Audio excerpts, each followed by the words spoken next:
Saturday night football in the heart of South Australia. It is a chilly night in winter, and you can't ask for anything better than a clash between two teams looking to take top spot in the RAA NPLSA for 2026.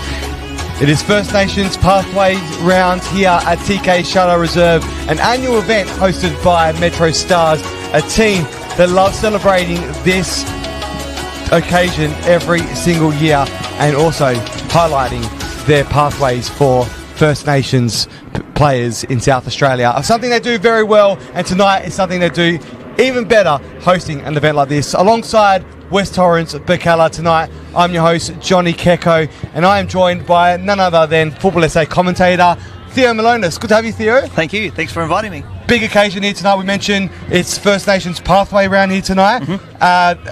Travis Dodd medal will be presented to the best player of the match tonight, and it's a huge occasion. Oh, absolutely huge. It was first versus second, but now it's second versus third due to the LA City result earlier today. Yeah, it's going to be a big one. Let's take a quick look at the league table because, well, things have changed up since this game's about to kick off because a few of its results have gone different ways. LA City have got 3 points. So heading into this game, it was 1v2, but it's now 1v3. But however, the winner will take top spot. Yeah, absolutely. It was a huge game before. You look at the stats, and it's going to be very, very close. I'm expecting goals today. Oh, absolutely. There should be a lot of goals. Talking about goals as well, there was a goal fest not that long ago. Para Hills took on MetroStars, and to the delight of MetroStars fans, 9 goals in fact. What a huge game down there, and a massive result for MetroStars. Yeah, like Benny Kabedi got double. It's just like there was just scoring goals, and just their form is ominous. They've in the last five games, both Metros and Berks have the same 4 wins and one draw. So they're in really good. One loss. They're in very, very good form. Yes, it's not a great season for Para Hills. Had a few outs now as well, but they're not looking too great. They're down the bottom now, and their fate's very much looking likely. Yeah, I saw that game against LA City today, and they battled hard in the second half. LA City did miss a penalty, so look. You never give up until it's officially. You just keep on going. Absolutely, and MetroStars in that game obviously helps with goal difference. In fact, doesn't it? Oh, absolutely. The coach would have been happy with the 9 goals, and adding to that is they scored 2.85 goals per game, MetroStars. So I'm expecting them to score some goals today. It will be a big one tonight, and leading that way as well. Andre Cole's been doing very well for MetroStars this year. Scored a few goals and 5 in a venue here as well. Metro's leading goal scorer, very good player. Their bench today is actually very, very strong. Got some players coming back from injuries, but their team on the park is exceptionally strong as well. So, it promises to be an absolute cracker game today. Absolutely. 2 teams that score a lot of goals. Let's talk about one of the guys that scores a lot of goals as well. But for West Torrens Birkalla, that is Blackwood. He's come in this year. Yeah. He's had very good season. Last year, first season at Berks, but this year, he's really made a name for himself. Yeah, well, he's got a hat-trick last week, scored 15 goals this year, leading goal scorer, absolute superstar player coming from the A-League. He's found his role. He's bit fluid in the way he plays. He goes into 9, plays into 10, goes into 7, going to 11. So, yeah, excellent player. Excellent player. What would you say, obviously the key player for them this year, but any other standouts across the board as well? Because he's really put himself forward this year. Yeah, absolutely. Burks have got a brilliant team. Stav's done a great job putting an excellent squad together. You look at their defence, Clarkey and Vidmar. You look at their midfield. I mean, Sakonis has just come back in. You got Welshie. Blackwood plays in there. You got absolute quality. Then you go to the forward line. They can put players in and out, and then chuck in the midfield battle, which is I think it's going to be one today in the midfield. Hamish Gale versus Andrew Welsh, I think. Oh, absolutely. It's going to be a very big game between those 2 teams. But let's take a look at the leading goal scorers as well. As we did mention, George Blackwood is topping that table. Also, Katano has just scored a goal today as well, so that has to be updated. So he's up to 11 now as well. Yeah, well, yeah. Look, like I said, George Blackwood, scored a hat-trick yesterday.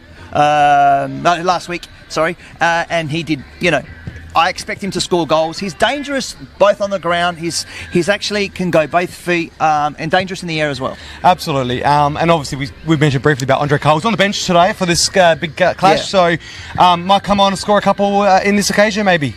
well, it could be the match winner. Maybe. You never know. They've got lots of match winners on the bench. When the team sheets come out, you'll see. Well, just while we're still on the topic of goal scorers as well, are we expecting many goals to come from both of these two, especially tonight? Yeah, as mentioned before, MetroStars have a 2.85 goals per game. Birks have a 2.1.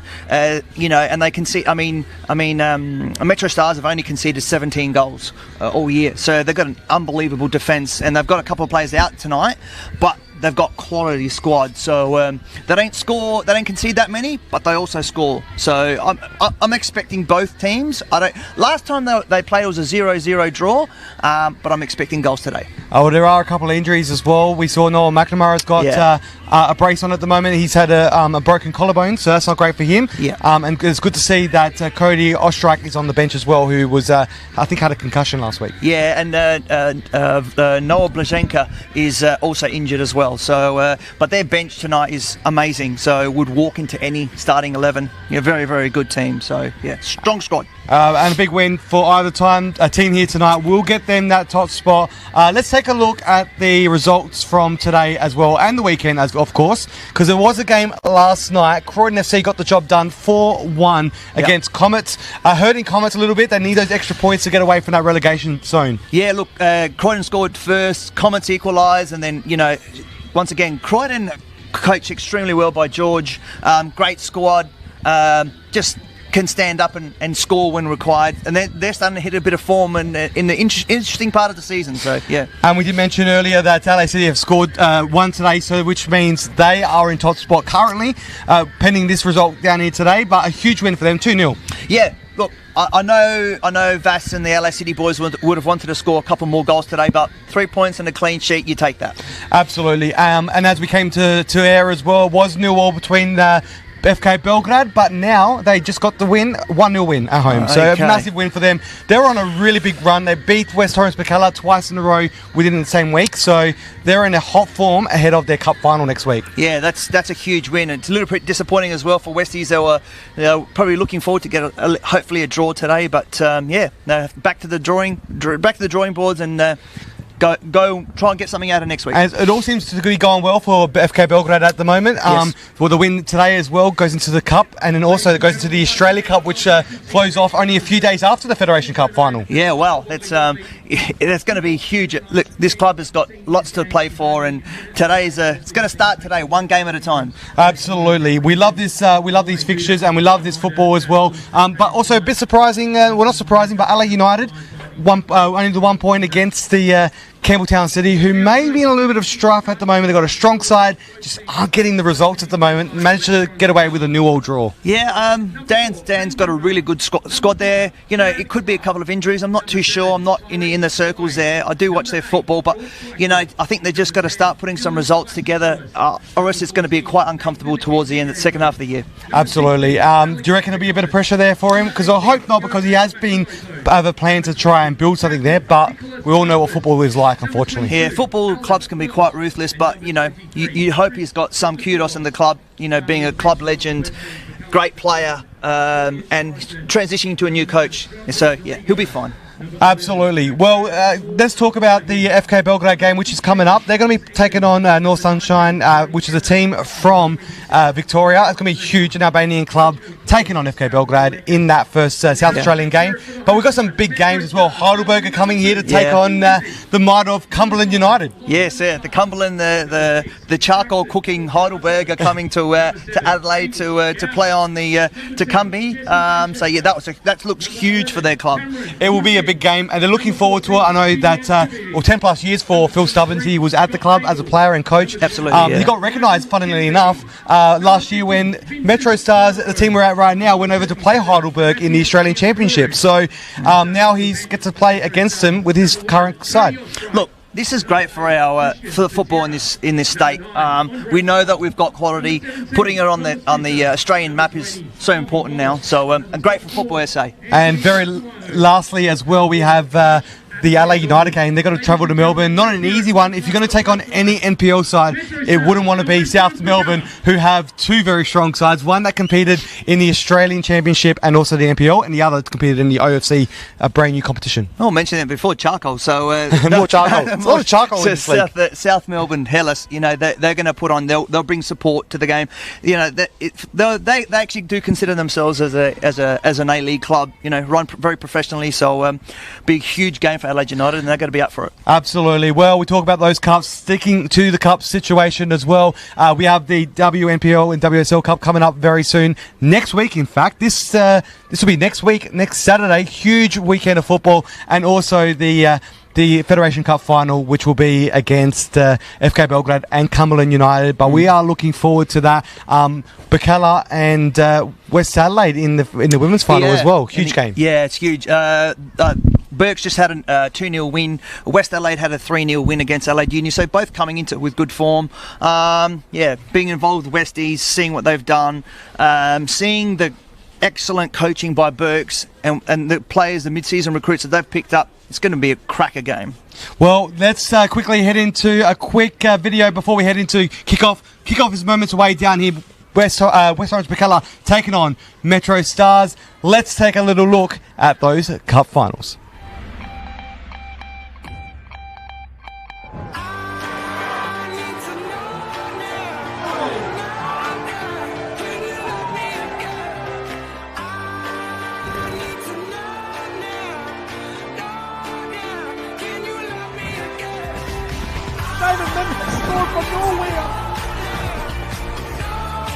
Kindly Neil Curry, what a shot!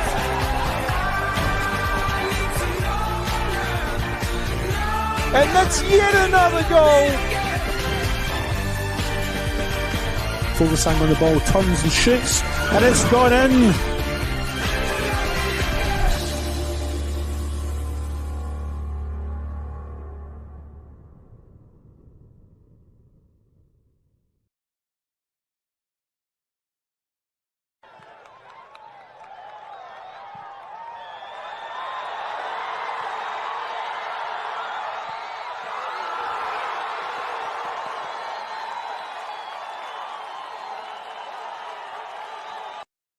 For over 25 years, HPG Homes have been helping South Australians build and own their dream home.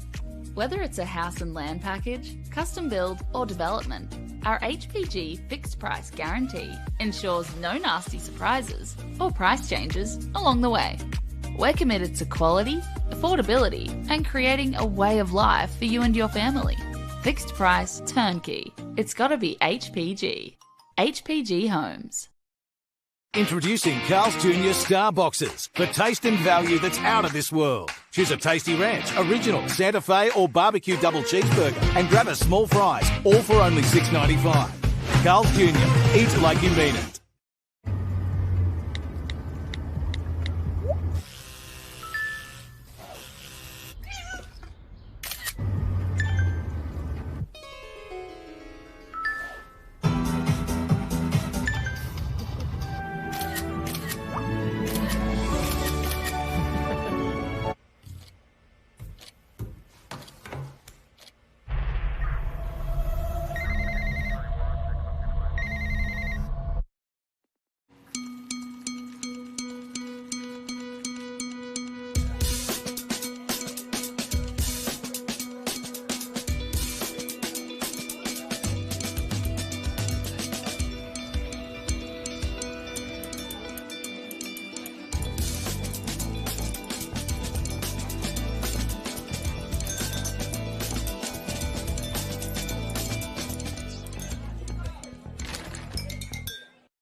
I just want to make an impact. Hop in. Where are we going? There are so many career paths with SAPOL, from operations to CSI. You could walk the beat or work somewhere a little quieter. If you want to make a difference, there's a career at SAPOL for you. Hey, it's going to be all right. Call up the search. Find where you belong in blue. Search SAPOL Careers. At Service FM, we know every workplace is different. Every challenge is unique. That's why we personalise our services to our customers' different needs across different industries, from medical to mining and manufacturing, hospitality to healthcare, commercial to defence. So when you need to create a better work environment, you need Service FM. Proud partner with Football South Australia.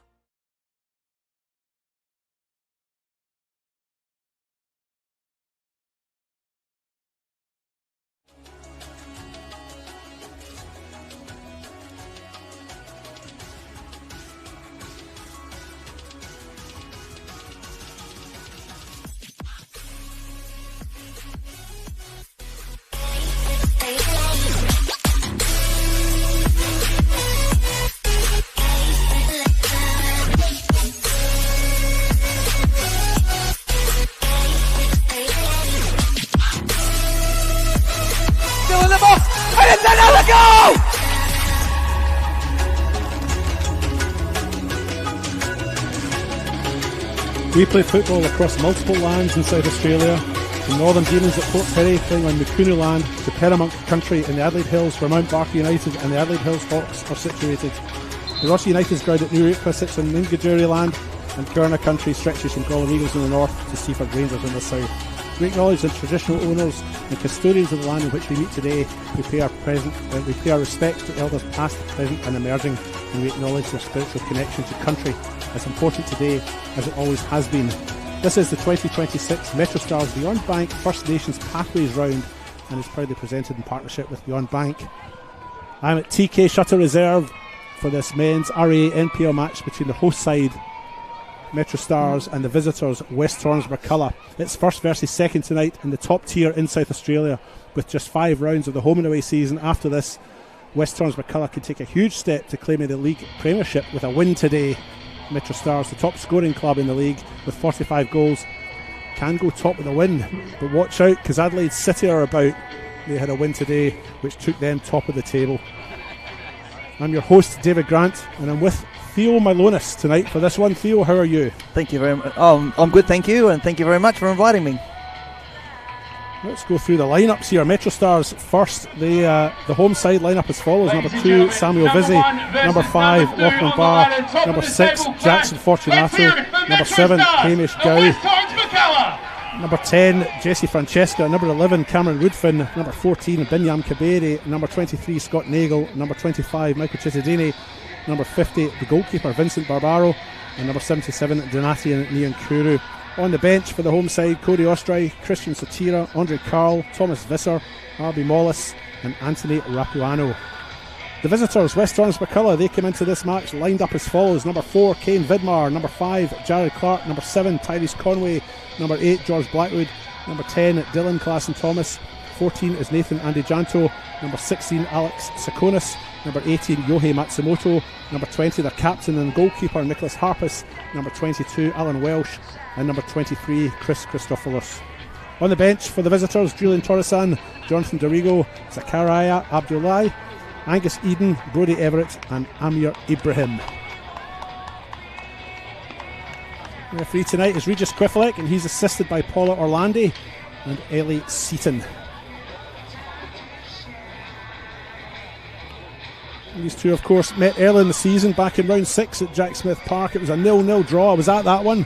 It was a tough watch, if I'm honest, Theo. We expected a lot more from that game, and we're certainly hoping for a lot more tonight. But a tough game to watch, that one. 0-0, points shared, but tonight promises a lot more. Both teams out in their Indigenous kits and looking very smart, it must be said.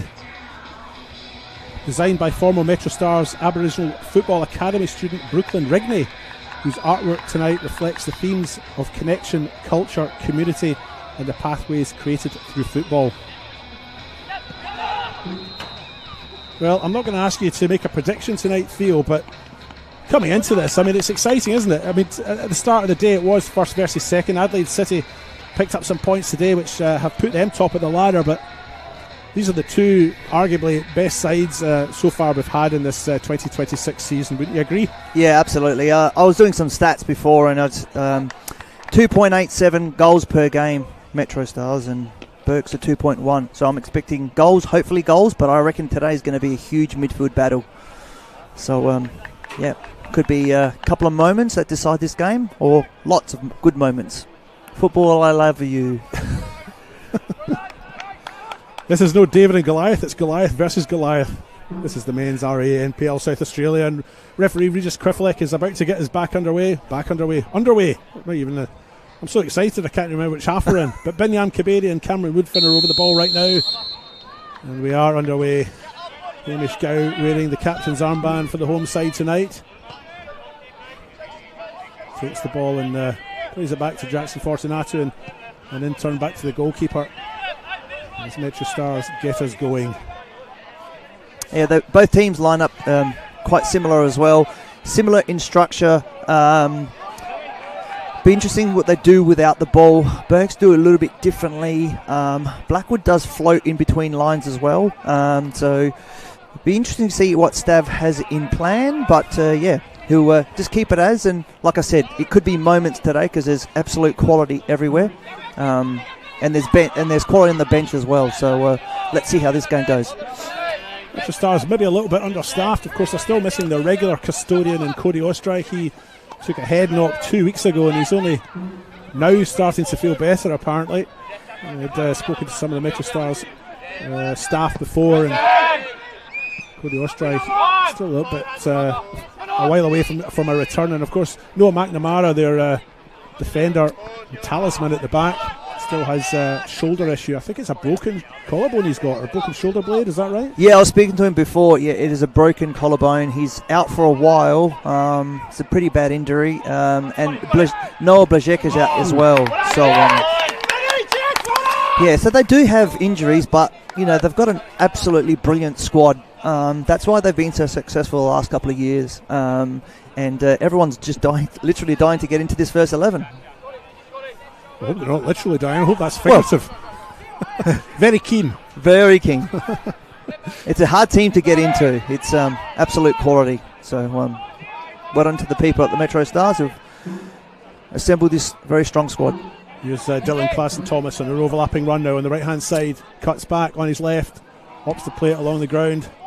He was looking for Alan Welsh. He's got another nibble here, but Hamish Gow's cleared the danger. It's Donati and Niankuru. Donny, they cry from the bench. Makes his way forward now. Tries to thread the ball through to Kaberi, but it is cleared by Clark.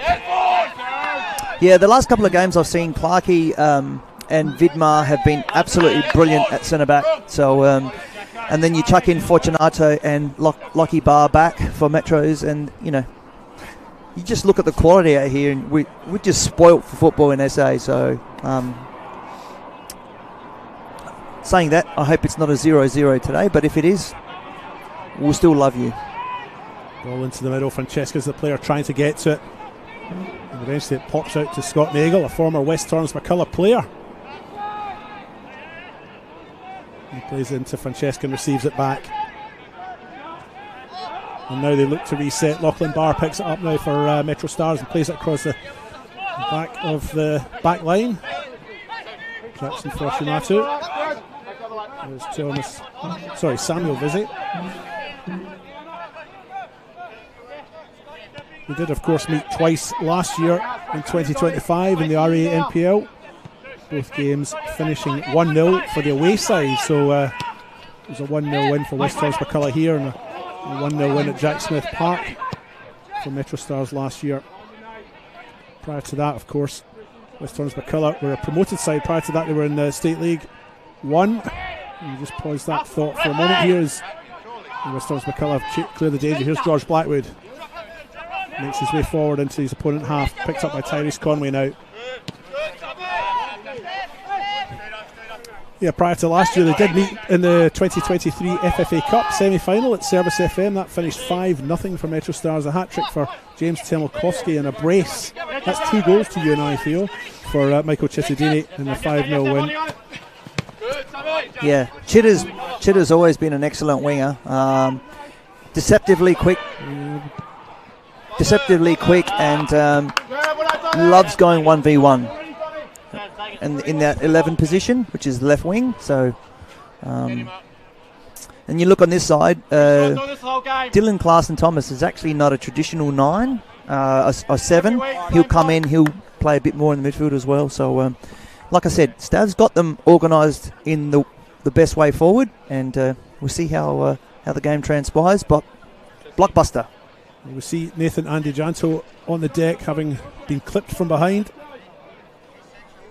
But it will be a throw-in. No foul given there by the referee, Regis Quiflick, and it will be a throw-in for MetroStars. Visit with it. Finds Cameron Woodfin. He's a player returning from injury after picking up a knee knock in the championship. And he's a couple of games back now. Here's George Blackwood, and Woodfin gives chase, torments him into the ground, and Woodfin did have his arms over his opponent, but maybe not around. Yeah, he was just trying to go body to body with him, but George just got a little bit ahead, so he just earned the free kick there, so well earned there, and there's an excellent set piece taker, but that play was broken up there by Alex Takonis. He very cleverly intercepted the ball, then played it out wide, so he does a lot of those little simple things that go unnoticed, but coaches love those things.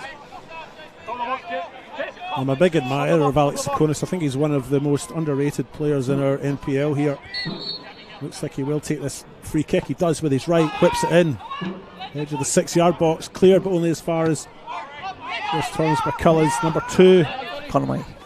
Tyrese Conway, yeah.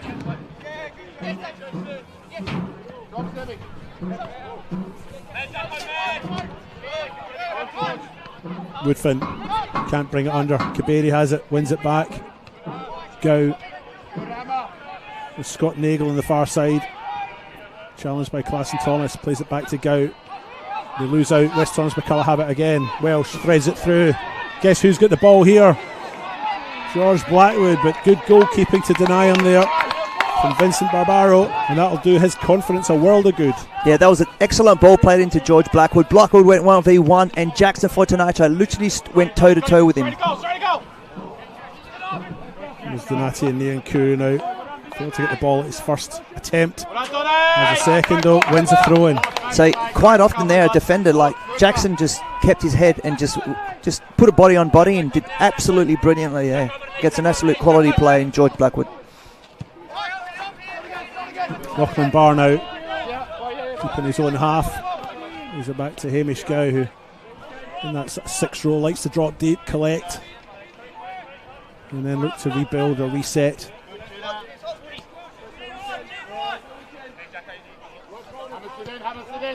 Would you suggest, or I would suggest to you, and I'll hear what your comment is, that West Torrens Birkalla are very reliant on George Blackwood. He scored 15. He scored 15, yeah, and it's a fairly significant number of their 34 goals, isn't it? I mean, it's just under half of the goals have come from that one player. You know, you do wonder if the trick is to try and nullify that threat and then try and score your own goals. Well, possibly. I mean, Dylan Clarkson-Thomas can score goals. Probably hasn't been as prolific as he was last year. And you got Troy Takani that can score goals. You got Abdullahi that can score goals. You got Tyrese Conway. So they do score goals, but probably not as often as George has this year.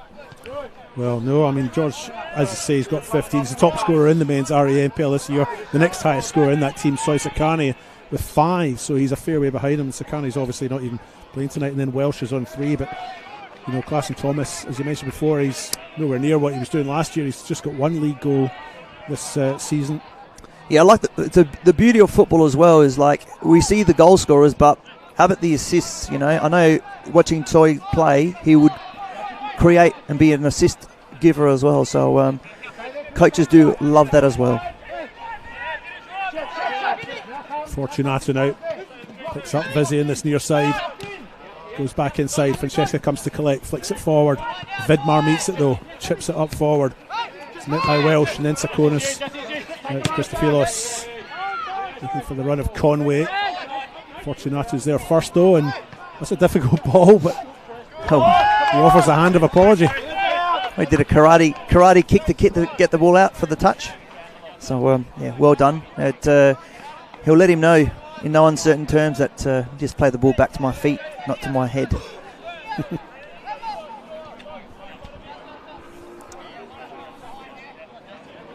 Only MetroStars, Croydon and Playford have scored more league goals this season than West Torrens Birkalla. But as we mentioned before, a lot of them have come from the boot or the head of Blackwood, as Conway goes in for that one. Bit of a head clash there. Well, initially Lachlan Barr went to ground and Tyrese Conway stayed on his feet, but the reverse has become apparent now. Barr's back up on his feet and Conway's been helped up by Dr. Regis Queffelec there. 10 minutes gone in the One World LED and Sportal scoreboard. It's still 0-0 here.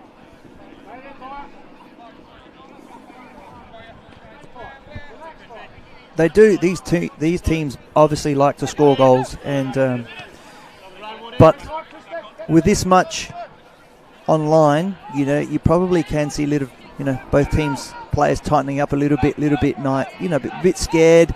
The first 15 minutes will then settle down, and then you'll start seeing players just really grow into the game. So I'm glad that no one scored in the first 15. You didn't fancy an early goal tonight? No. An early goal can kill a game. So it's my opinion anyway. Here's Yohei Matsumoto. He clears from that right back position with his left foot, puts it out, throw in for MetroStars right in front of their adoring sponsors over there under the tents. They look like nice and cosy, all gathered together there like a congregation. My question is, do you reckon the heaters are on in there? I would hope so. I'm sure the hosts have they're very good hosts here at TK Shuttle Reserve. I'm sure they've attended to that. Here's Donati and Niankuru as Samuel Vizzy in support. Vizzy chips in with his left. That'll go all the way through to Nicholas Harpus, who collects. Quite solid. Captain Harpus. It's going to take something special normally to beat Nick. So you do see that Chittadini and Donny Niankuru, they do hug the line, and then when the fullback comes up, Chittadini and Niankuru then do tuck in. So they do move around a fair bit. So maybe Burks have to just keep an eye out. These two did meet in the final series 10 years ago, 2016. West Torrens Birkalla were 1-0 winners over MetroStars. Wow. Killed off their finals hopes that year. Paul Radici scored the goal for West Torrens Birkalla in a West Torrens Birkalla side that featured Ryan Yates and Scott Nagel. MetroStars team that year featured Travis Dodd, Tim Henderson, Anthony Solania and Adam Van Dommel. Van Dommel, of course, the present coach of MetroStars, as they clear the lines again. This game end to end so far. Neither side clearly on top. Just see that point there with Alex Sakonis. Then he's just so calm under pressure. It's an attribute that it's very natural, and it's hard. You can't create that. Sumoto with a cross into the edge of the box, missed by Conway. It's broken to Class and Thomas on his left. But another good stop by the goalkeeper to deny them. Yep, Dylan's got one on target, so that's good. He'll keep on building on that, testing the goalkeeper early on. 13 minutes in. Yes, I imagine if these players had collector's cards, that ball short, picked up by Francesca Kaberi, gets his shot in. Held and brought to ground though by Nicholas Harpus. Yes, I imagine if these players had collector's cards, Alex Sakonis would be one of those ones that all the kids at school would be wanting to swap to try and get. Do you not think, Theo? Maybe. They'll probably want Blackwoods. But Sakonis as a midfielder, just admire those small little things. Francesca receives it from Donati and Niankuru, and Niankuru goes off on a run, but Ken Vidmar, ever dependable at the back. Well, if you're a defender, you would want a Vidmar card. You probably would. But I imagine they'd be really common. Yeah. I think Sakonis would be a bit rarer, but you know how they sort of there's a theory that they don't print them. Yeah. They print certain numbers of certain. Well, Tsakonis wouldn't be so weird. Wouldn't be so weird in Greece, though. No, maybe not. Well, you can comment on that. I can't. It's like what's a popular Scottish name? Don't know. I think Grant's fairly popular. Douglas. Yeah. There you go. I'm not Scottish, but I guess that. Throw in for West Torrens Birkalla. Nathan Andy-Janto with it. He's recovered from that early calf knock. Takes the throw. Looking for Welsh. Welsh mistimes the jump a little, and Hamish Gow wins the header. Out Chittadini threads that ball through to the opposing goalkeeper. Yeah, he thought Nyakuru was actually a lot quicker there, but he should have just held onto it a little bit, Chitta, and he apologised straight away after he did it. So, bit more patience, Metros, like they were in the first 5 or 10 minutes. Go flicks the ball on. Chittadini on that far side. Can't bring it under though. Classen Thomas wins it. Nice little ball there through to Alan Welsh. Welsh threads it through to Conway. Conway's in the sprint. He'll get there first. Nagel's on him though. Into the middle it goes. Timely intervention by Lachlan Barr. Corner. Excellent run down the side, Conway. Chris Christopoulos made an excellent run in. He probably was waiting for a back post, but brilliantly cut out by Lachlan Barr. It was a good run there. We see in the replay Conway was always going to get there first. Barr quick to intercept and nullify the threat.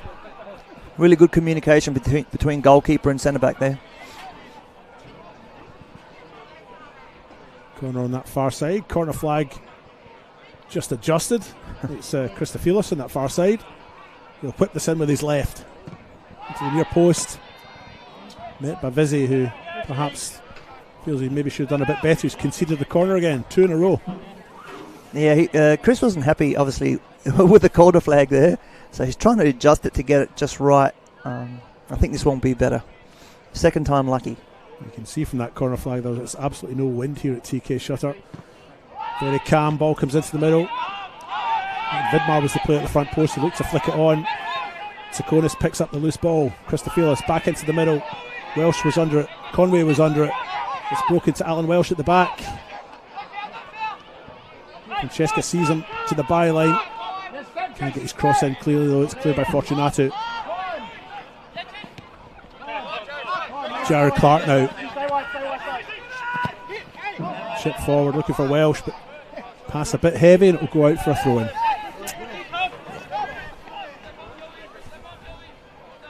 "17 minutes has absolutely flown through. Bit of an excellent crowd, I must admit, for this beautiful blockbuster game in the nice, not so cold Adelaide weather. Not so cold? Well, that's what you told me last time. Oh, yeah, I mean, it's not freezing. Someone had described it as freezing. It's not freezing, but it is chilly. Put it this way, I had to put a jumper on. Okay. Jared Clark now at the back. Finds Kane Vidmar. Just thinking about today as well, I hope I've turned my car lights off. If not, I might need the RAA. That's my cue. Chat to a local who backs you and your team. It's better to be a member with the RAA. Thank you, Theo. We are, of course, very appreciative of our sponsors who support our local game here in South Australia. Well, I have taken your... I might have my car lights on, but I've parked as far away from the goals as possible, taking your advice.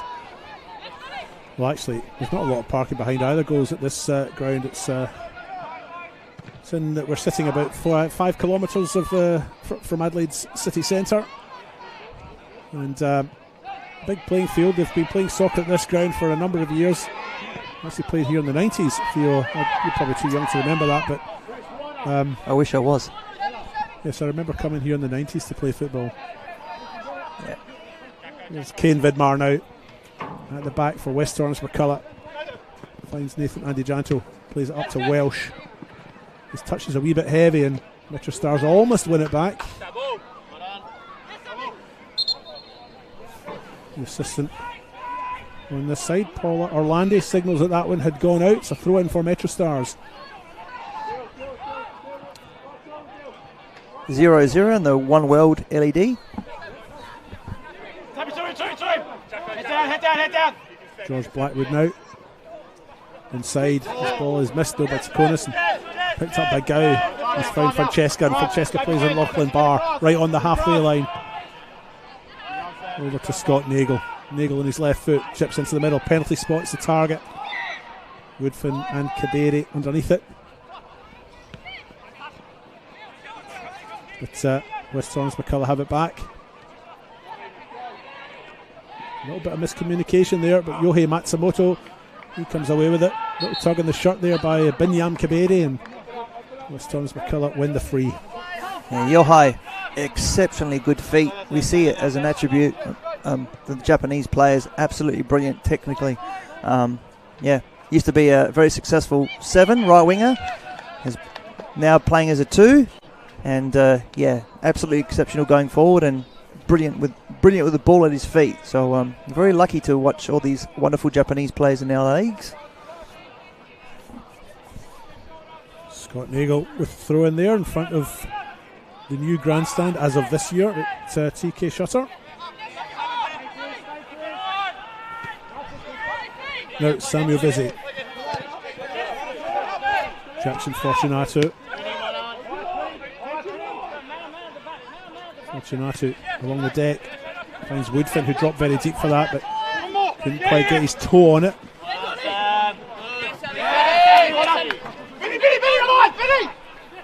Ball goes out. Throw in taken. George Blackwood now. There's Alan Welsh. Reverse pass, if you like, to Christophilos on this near side. Just slowed up a little bit in the turf before it bounced to him. I would, if I was MetroStars, clearly, I would have all his data, but I'd love to see Hamish Gow's the stats, how many kilometres he does every game, because you see, I reckon he covers most blades of grass on this pitch. He's everywhere. He is indeed. A lot of running in him. Classen Thomas. Well, he beat 2 opponents there, but the final ball just went right through to the goalkeeper. Vincent Barbaro. Cody Ostreich has been missing for a couple of weeks due to the concussion rule. He is back on the bench tonight though, as an understudy to his number 2, if you like.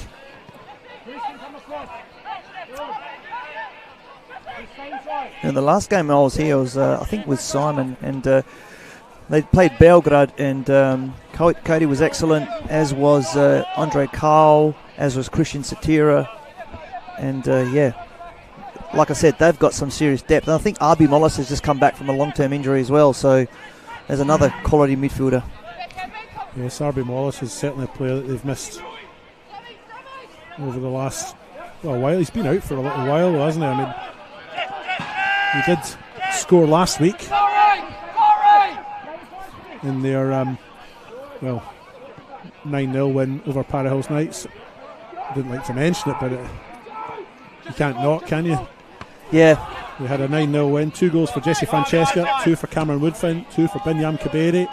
Michael Cittadini got 1, Donati Niankuru got 1, and RB Mollis with 1 as well. So, well, they really shared it. They come through the middle now. Kaberi tries a 1-2 with Cittadini. It doesn't come off, and the ball goes all the way through to the goalkeeper, Nicholas Harpus. If it was if it was school football, I probably would have seen Vincent Barbaro score a goal too. Give everyone a go. Yeah. Mix it around. Dylan Classen Thomas with a ball that's going to make Yohei Matsumoto run. He gets his cross in though. He's done well. It's in the middle. Tyrese Conway couldn't direct the header. He got the direction right, but not the altitude. Yeah, I talked about his excellent feet, but that ball, he took that touch, full speed, put it down, and hit an inch perfect pass to Tyrese for his head. Tyrese would like to have his time back, because I think he ducked his head as he went to header it. And there's Kane Vidmar seeing that one back. Cleared by Harpus. And into the beyond bank tent in the far side.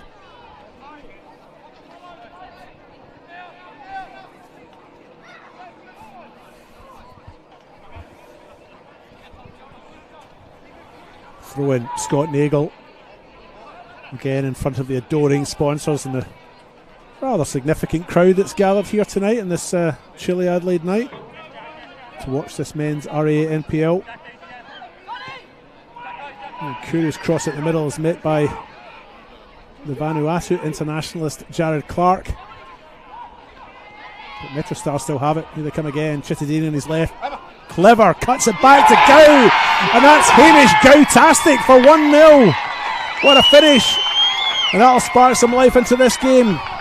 Gow puts the ball away and scores his 7th league goal of the season, Theo. That was an absolute... I think Cam Whitfield won it in the middle of the park. Excellent tussle there. He played an excellent ball into Chitta. Chitta was very calm, composed, played that ball, top of the box, hit that penalty spot, played to Hamish Gow, and 1-0. The Metros Ultras are so happy because they're 1-0 up at home. And we can see Gow there, just giving a little bit of space there. I think Alan Welsh was maybe just caught a little bit short there, and Gow's just run in between. Collected the ball just short of the penalty spot and buried it. You know what the best part about today's game is? The best part? Yes. There's no hydration break. Well, there might be. No. That's what we do these days, isn't it? I heard an American commentator saying that, this game of football is great in quarters. Quarters? It's halves. So, yeah, great goal, 1-0. Chip over the top. Lachlan Bart. He's lost out there to Tyrese Conway in that corner. Conway still has it, but doesn't really have much in the way of support, to be honest. And the ball goes back into the middle, and it's collected by Vincent Barbaro.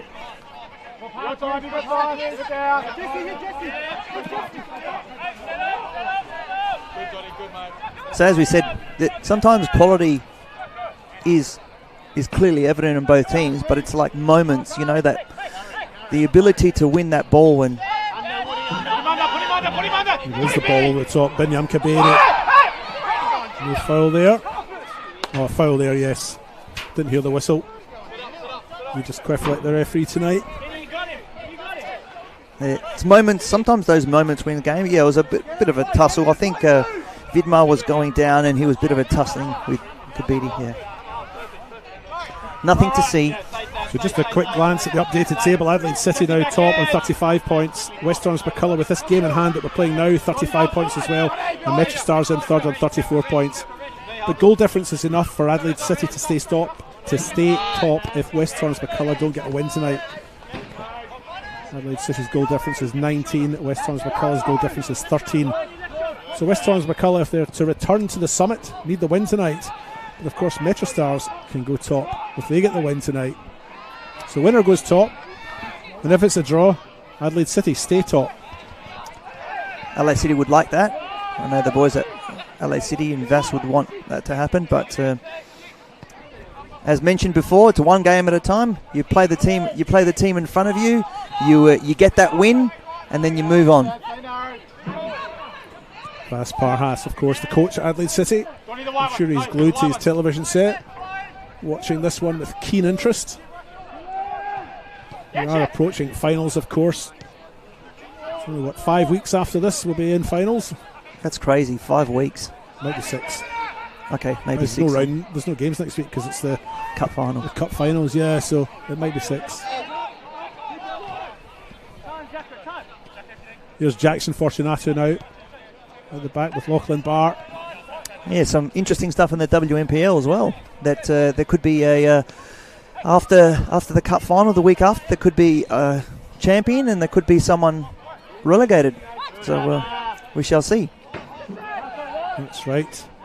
Flinders United struggling at the bottom this year of the Apex Steel Women's National Premier League here in South Australia and West Adelaide. Powering on. Speaking of powering on, here's Binyam Kabedi powering on. He's found Donati Niankuru with an inch-perfect pass. Niankuru into the penalty box, gets his shot in, succeeds only in hitting the side netting though. Harpers came out. He came out. He narrowed the angle very, very well. Just watching here on the replay, and just waited. He waited, and Donny probably should have gone across the goals. But hindsight, this is a commentator with no skills as much as Donny. So should have gone across the goals, but yeah. Or pace, Theo. Yeah, I had a lot of pace on FIFA. I mean, I think Donati Nyakuru is probably one of the quickest players out there. He's just brought to ground somewhat unceremoniously by Nathan Andy Janto, and it's the first yellow card of the evening. Andy Janto, as you see on the ground, he can't believe it. Look at that expression in his face, but it's true. It was a foul, Nathan, and you're getting a yellow card for it. Yeah, I think Nathan would have been a little bit disappointed because he got beaten in a 1v1, and it just lashed out a little bit there. It's part of the football sometimes. Football clashes. He's a bit late though. Half an hour maybe? No, he came Greek time, about 20 minutes late.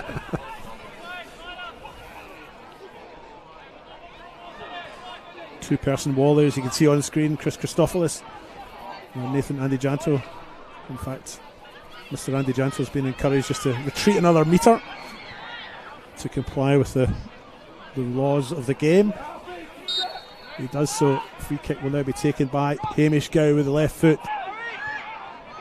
It's up in the air, but Lachlan Barr, the player who attempted to get his head to it for MetroStars, but it's been collected by the goalkeeper Nicholas Harpers, and he dispenses with it. Be interesting to see Burks and how they respond. I know Stav has them coached very, very well, and they never give up. They always fight. Then the game is never done. So it'll be interesting to see how they can come back into the game, because Metros, if they get a couple of goals up, they can really stifle you and make the game very, very uncomfortable. They brought to a stop there. Tyrese Conway on the ground.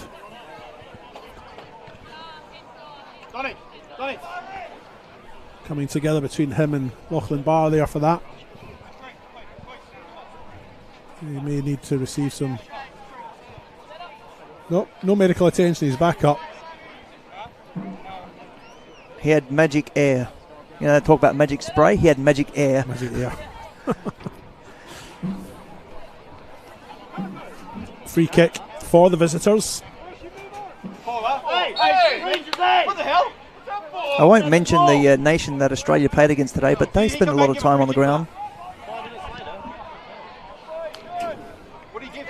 No comment, Your Honour. Yes, a lot of tired and bleary-eyed people around today. I noticed after having got up to watch Australia play Egypt in the World Cup. 3:30 a.m. kickoff for that one here in South Australia. It's a long day for us. Yeah. As this corner comes in from Christopoulos to the near post. That's a good stop there by the goalkeeper, Barbaro. Had a bit of a slap at it, but it was effective enough, if not pretty. Yeah. They did our nation proud, so I hope the federal government were looking. No one brings the sport together like football does. The real one, that is. Sometimes I wish the world leaders were just football fans. They solve a lot of problems. Yes. Everybody seemed to be getting on okay in this World Cup. As this comes into the middle, Gow gets his head to it. Cleared by Chittadini. Ian Kuru's off. He's just not quite got the pace there to catch the ball. There's Jared Clark now, cuts inside, outside the right boot, trying to thread it through to Conway. Nagel will pick this up for MetroStars now, right on the byline. Or should I say sideline. Good response by Burks. Created another chance, another corner. A couple of bodies, Metro bodies, get in the way of blocking that, stopping that ball from going to the back of the net. But good response. Sav will be happy with that. We just got to keep on building and don't give. It's quite dangerous here on the left hand side for Burks, because Nathan has a yellow card, and Donny with his speed can cause you a bit of grief. So if I was a coach, I'd be saying to Donny, go 1v1 past him all the time. Yep. Donny, as in Ian Kuru? Yes. Yep. I noticed they were calling him Donny, not Donatian.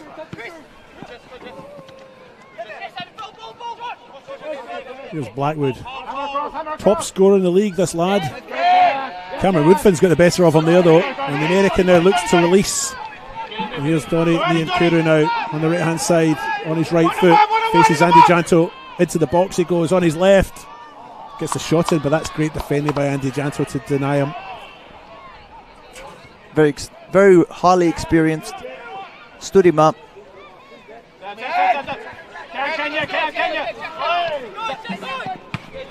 Jackson Fortunato clears that one into next week. Spare ball called for. Throw in for West Thomas Birkalla. Andy Janto with it. Conway comes short.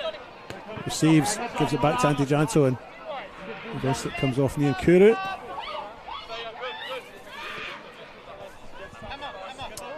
Ten minutes plus time on to go. That's gone quickly. That's gone quickly for you. It has.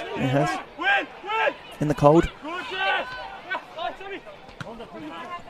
Chipped up into the air there by Vizzy. And Clark comes to meet it. It's an awkward bounce for him, though. Chittadini has it. He's released Kaberi. Might be offside, but we're playing on. Kaberi's still on. 1-on-1 with Harpus. What a stop by Harpus from point blank. Kaberi with a golden opportunity to make it 2-0. But great goalkeeping denies him. Excellent save. It was an excellent ball by Chitters. Binyam Kaberi made an excellent run, and wasn't offside, and then Harpus made an absolute brilliant stop. Keeps his team in the game. The assistant on this near side, Paula Orlandi, highly respected adjudicator of the game here in South Australia. She kept the flag down, and to be honest, there weren't many appeals against it, was there? No. I think it was an absolute spot-on run. It was like centimetre perfect.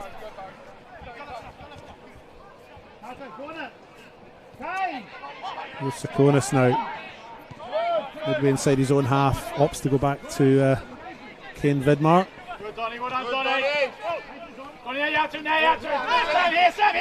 Andy Janto. Blackwood. Fortunato had his arms around him, almost in an embrace, it must be said. And it's a free kick. Looked like they were doing the conga. Yes. A very slow one.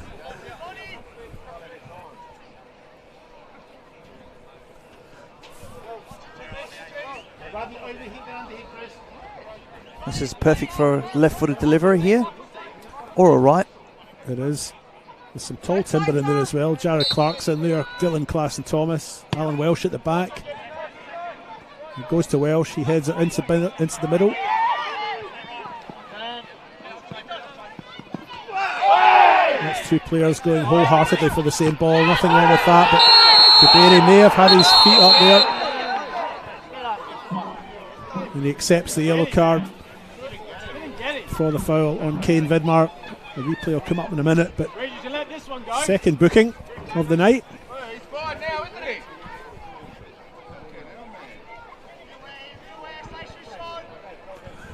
That's one yellow card each. The chess game continues. That's actually in replay rather a nasty challenge by Binyam Kaberi. He's maybe a little bit lucky that was just yellow, and he's maybe a bit lucky he didn't make full contact. Yeah, stud showing, yeah, and he was well off the ground. Not with both feet though, it has to be said, but still dangerous. We don't have VAR intervening or Snicko. Trying to work out how Snicko would work in football, but they made it work. They made it work in the Croatia game. Somehow.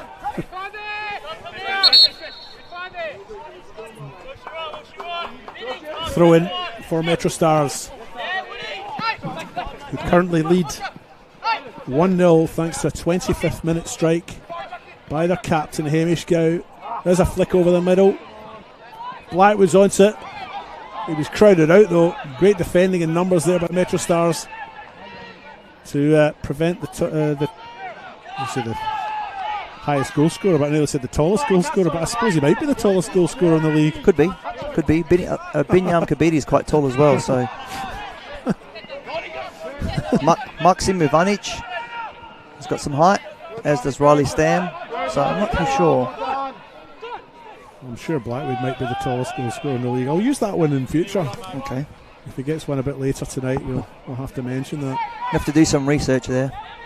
Clark just sees that one out in front of the sponsorship's tent. This is the MetroStars Beyond Bank First Nations Pathways round. Both sets of teams wearing shirts designed by Brooklyn Rigney, former MetroStars player. An absolutely brilliant concept, and anything celebrating First Nations is a great idea. Vidmar, nice little technique to get the ball out to this near side. It's Chris Christopoulos. And DeJanto back to Kane. Kane Vidmar, of course, I bet he gets sick of us mentioning it, but it's a through ball there. Intercepted by Lachlan Barr. I bet he gets sick of us mentioning it, but he is, of course, the son of Tony Vidmar, former Glasgow Rangers, former Middlesbrough player. Probably more importantly, Adelaide City, and Australia player. Oh, yeah, them as well.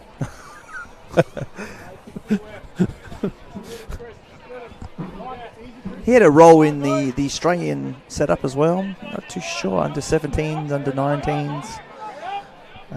Coach. I went to one of his PD sessions in a football conference. It was quite good. I just noticed out there, Kane, that Kane I nearly called you Kane, that Kane Vidmar is limping still after that challenge from Binyam Kaberi. Keep your eye on that for us, Theo. Okay. When he's at pace, he's not in full flight. So let's see what happens at half time. We are approaching the half time break, of course, and Vidmar is limping significantly. There's another challenge back there between Conway this time and Barr. They've come together a couple of times. Regis Quiffelec has a quiet word with Tyrese Conway. Yeah, there's one stat that you won't have today, but the Vidmars, I actually went to high school with them. I have got that stats on page 14 of my notes. Of course it is. Just kidding. Underdale High School. Is that right? Yes. Well, there you go. They took all the football genes. I'm trying to think if there's no one else from that school that had any pedigree after them. Trying to think if I think you look younger or older than them. Way older. Busy, plays it forward. Vidmar reads it well. Gets there first. Kaberi gets a toe in. But it does come off a West Torrens Birkalla player. It's a throw in for the West Torrens Birkalla. Blackwood comes away with it now. Solid challenge by Jackson Fortunato. He does look laboured, Kane Vidmar. There's a chip over the top. Chittadini's onto that, but Harpus gets there first. Yes, he does. He's limping now. You can see it. In fact, he's actually stopped. So I bet you find at half time, which is 3 or 4 minutes away, that West Torrens Birkalla are forced to make a change. Well, Alan Welsh can go there and play as a 3 or 4. So there's an option there for Stav. Just have a look at their bench at the moment. Yeah, they do have Brody Everett. I think they can play. Brody Everett has played a number of games for the club. Hasn't looked out of his depth. He actually started last week in their 4-1 home win against Sturt Lions. He's on the bench tonight, of course, but Brody Everett certainly would be an option, but it would mean shuffling players around. Amir Ibrahim can play defence as well, but probably not at centre back. No, probably Alan Welsh would go there, my guess. Hope he's okay. The worst thing is at half time, because you cool down, but you can also get it treated as well. I wouldn't want to take any risks, but it's probably a shin knock more than anything. It's probably not ligament or cartilage, is it? Because I imagine, I'm assuming it came from the knock from Kaberi, which I think it's the foot, to be brutally honest, because the studs were up. Sakonis, Klassen Thomas linking well, but not well enough. Jackson Fortunato plays it out here. Donati Niankuru skips past Andy Janto. Now Vidmar comes out, but he looks slow and he misses him. Nyankuru still on the ball, right footed cross in the middle, blocked by Tsakonis. It's gone out, it's a corner as indicated by the assistant in the corner. Getting very close to red time. Time added on. Vidmar really is labouring. You can see there in the replay that he is limping and labouring. So no doubt that'll be a change at half time. Hamish Gow makes his way down to take this corner kick, the goal scorer in the 25th minute for this 1-0 lead. That's a packed 6-yard box. Look at that, Theo. You can see it on camera at the top left of your screen. As I like to say, busier than Rundle Mall the Saturday before Christmas. That's my go-to line for that. And here comes Gow's corner kick. He goes right into the middle of it all. Harpus gets a palm to it, which is enough. But is it nearly enough? Oh, what a save from Michael Cittadini, all of 30 yards out. Harpus low to his left, palms it to the side. Concedes the corner, but doesn't concede the goal. Well, if I'm picking a player of the half, Harpus is the player of the half. He's actually made some absolute amazing saves and kept his team in this game. That was a perler of a save. Here's Gow's second attempt at the corner. Goes back post this time. It's headed back into the mix. Barr was the target for the header, but it comes out to Scott Nagle. Feeds it back to Barr. Barr chips in with his left. Woodfin doesn't make any connection there. Conway. They're appealing for some kind of free kick there, but I think Conway's entitled to go for the ball. Now it's Francesca. And he finds Vizzy. And he in turn finds Hamish Gow.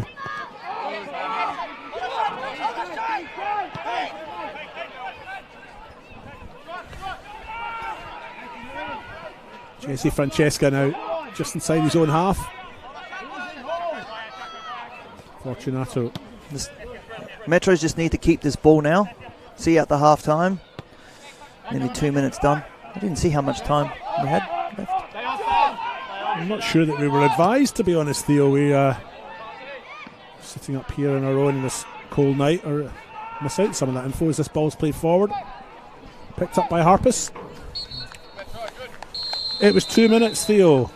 It was 2 minutes. It's 1-0 on the One World LED and Sportal scoreboard. A goal in the 25th minute by Hamish Gow from just outside the penalty spot, if you like. Cut back to him.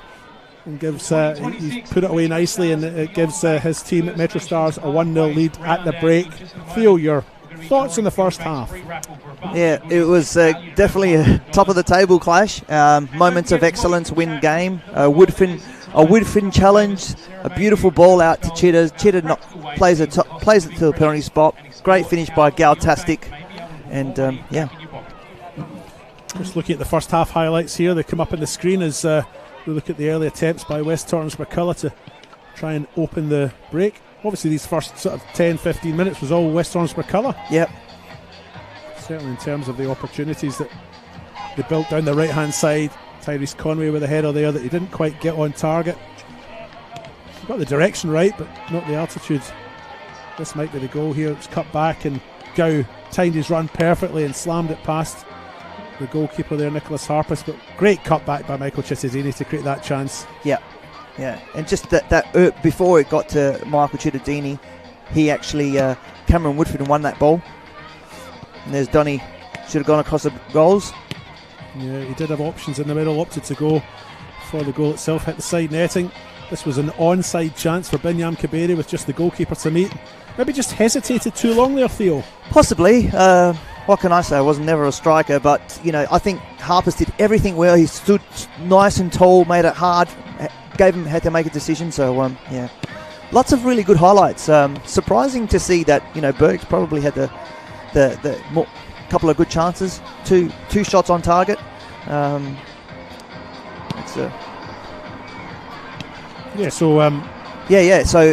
5 shots on target for MetroStars, 1 off. Corners 2 to Metros, 3 to Bergs. Football fans, Saturday 11th of July is set to be a massive day at Service FM Stadium, with the 2026 Cup Finals taking centre stage from 9:30 a.m. right through. Cup Finals football featuring the Community Women, Under-18 men, Reserves men and women, the Apex Steel WNPL and WSL Cup Final, as well as the big one, the Federation Cup Final. With silverware on the line across the day, it's the perfect chance to get down, support local football and enjoy some of the biggest matches on the South Australian football calendar. How can fans grab tickets, Theo? They can grab tickets now via the Football South Australia website. I think it's Ticketek. No, not Ticketek. Football Either way, go to the Football South Australia website for more details. Yes, footballsa.com.au. Okay, we're going to go for a little break now. Thanks for watching. We'll be back with the second half in about 12 minutes. I've been your host, David Grant. He's been Theo Milonis. It's 1-0 for the home side through a Hamish Gow goal in the 25th minute. We'll be back soon.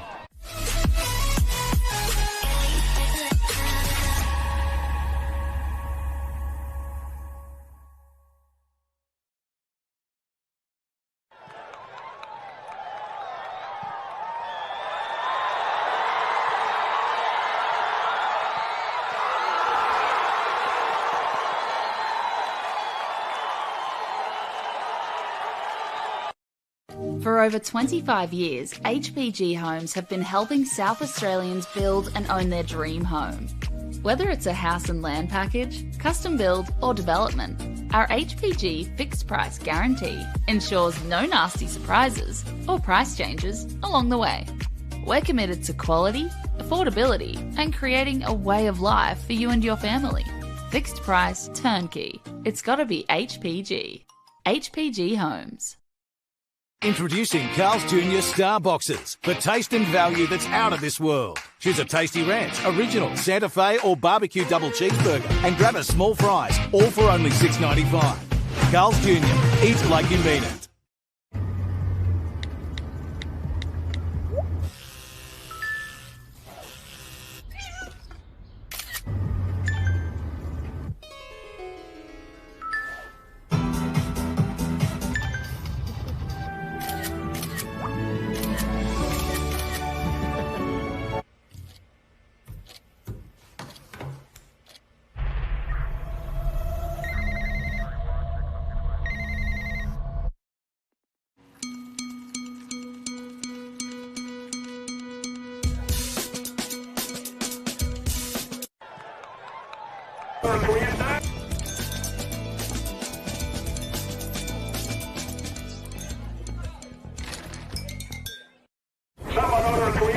I just want to make an impact. Hop in. Where are we going? There are so many career paths with SAPOL, from operations to CSI. You could walk the beat or work somewhere a little quieter. If you want to make a difference, there's a career at SAPOL for you. Hey, it's going to be all right. Call up the search. Find where you belong in blue. Search SAPOL Careers. At Service FM, we know every workplace is different. Every challenge is unique. That's why we personalise our services to our customers' different needs across different industries.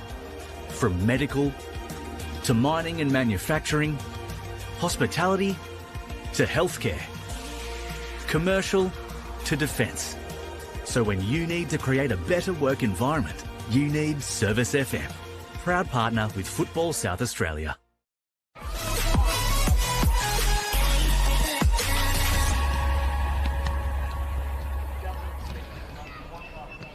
Well, it's half-time down here at TK Shuttle Reserve, the home side, taking the lead. But it is a freezing night down here, but it is a big, big night, not only for football, because the winner here tonight will take top spot, but it is First Nations pathway round here tonight, with MetroStars taking on West Torrens Birkalla, and I am here with the sponsors as well, because it is sponsors around here. MetroStars are showcasing some of their most important partners here tonight, and one that's involved in First Nations pathway round is Beyond Bank. And Justin, I'm joined by you here tonight. How important is it to be in part of it, as obviously as a former MetroStars player yourself, but also as a sponsor, to be in part of this big occasion? Yeah, for sure.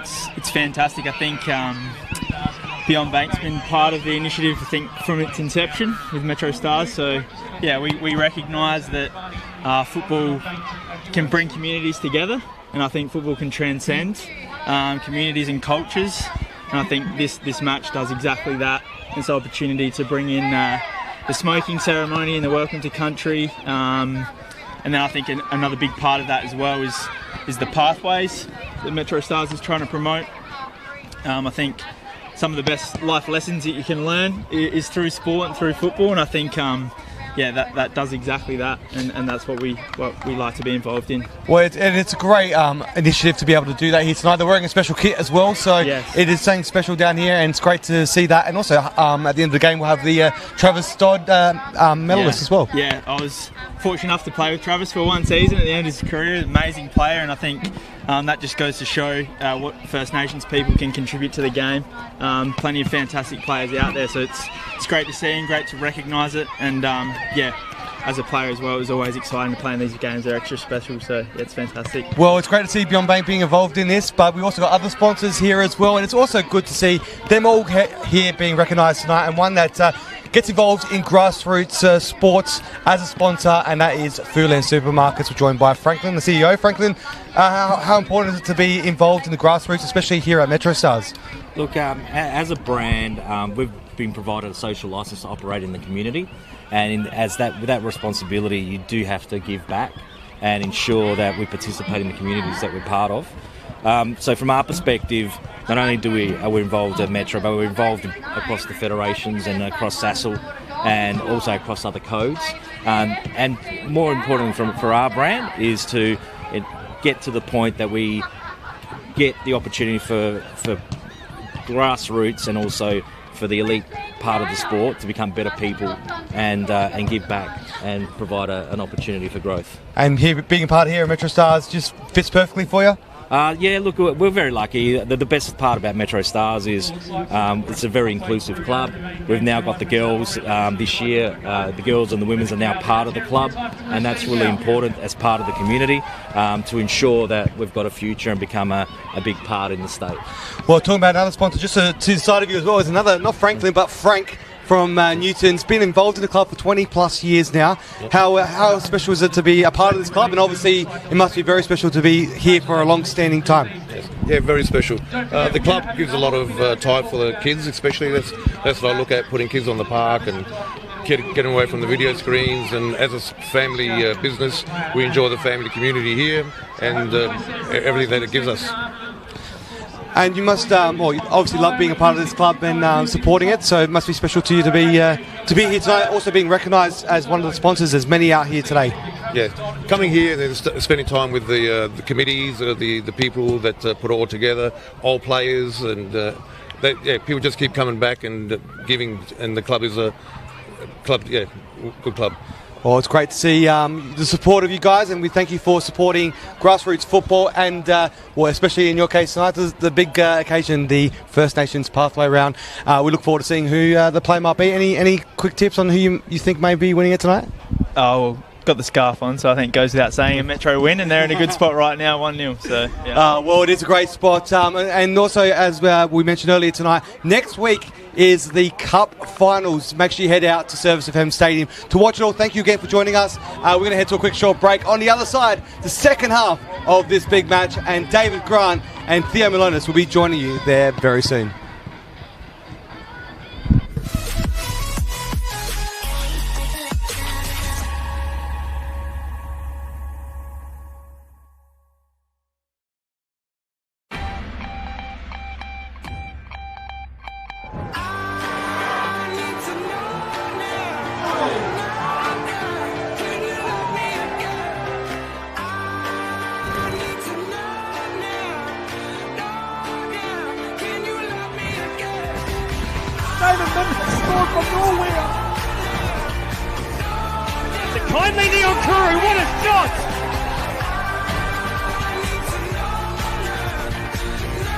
And that's yet another goal. Fuglsang on the ball, turns and shoots, and it's gone in.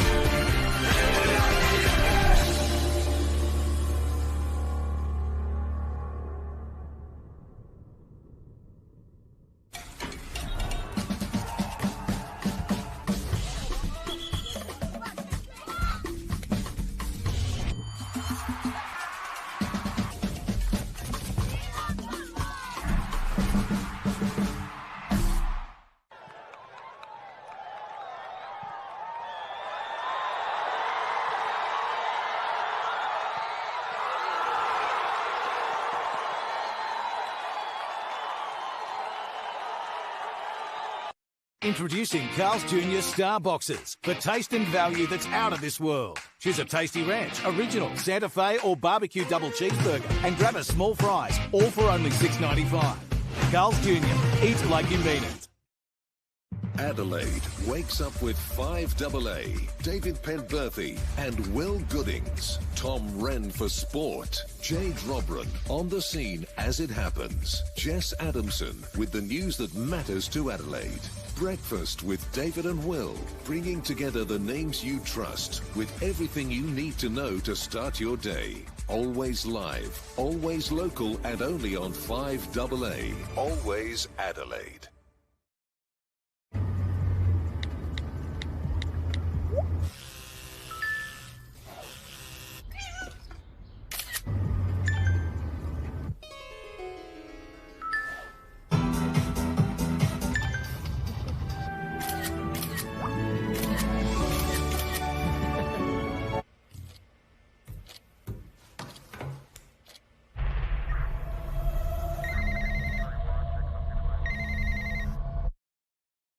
For over 25 years, HPG Homes have been helping South Australians build and own their dream home. Whether it's a house and land package, custom build or development, our HPG fixed price guarantee ensures no nasty surprises or price changes along the way. We're committed to quality, affordability and creating a way of life for you and your family. Fixed price turnkey. It's gotta be HPG. HPG Homes.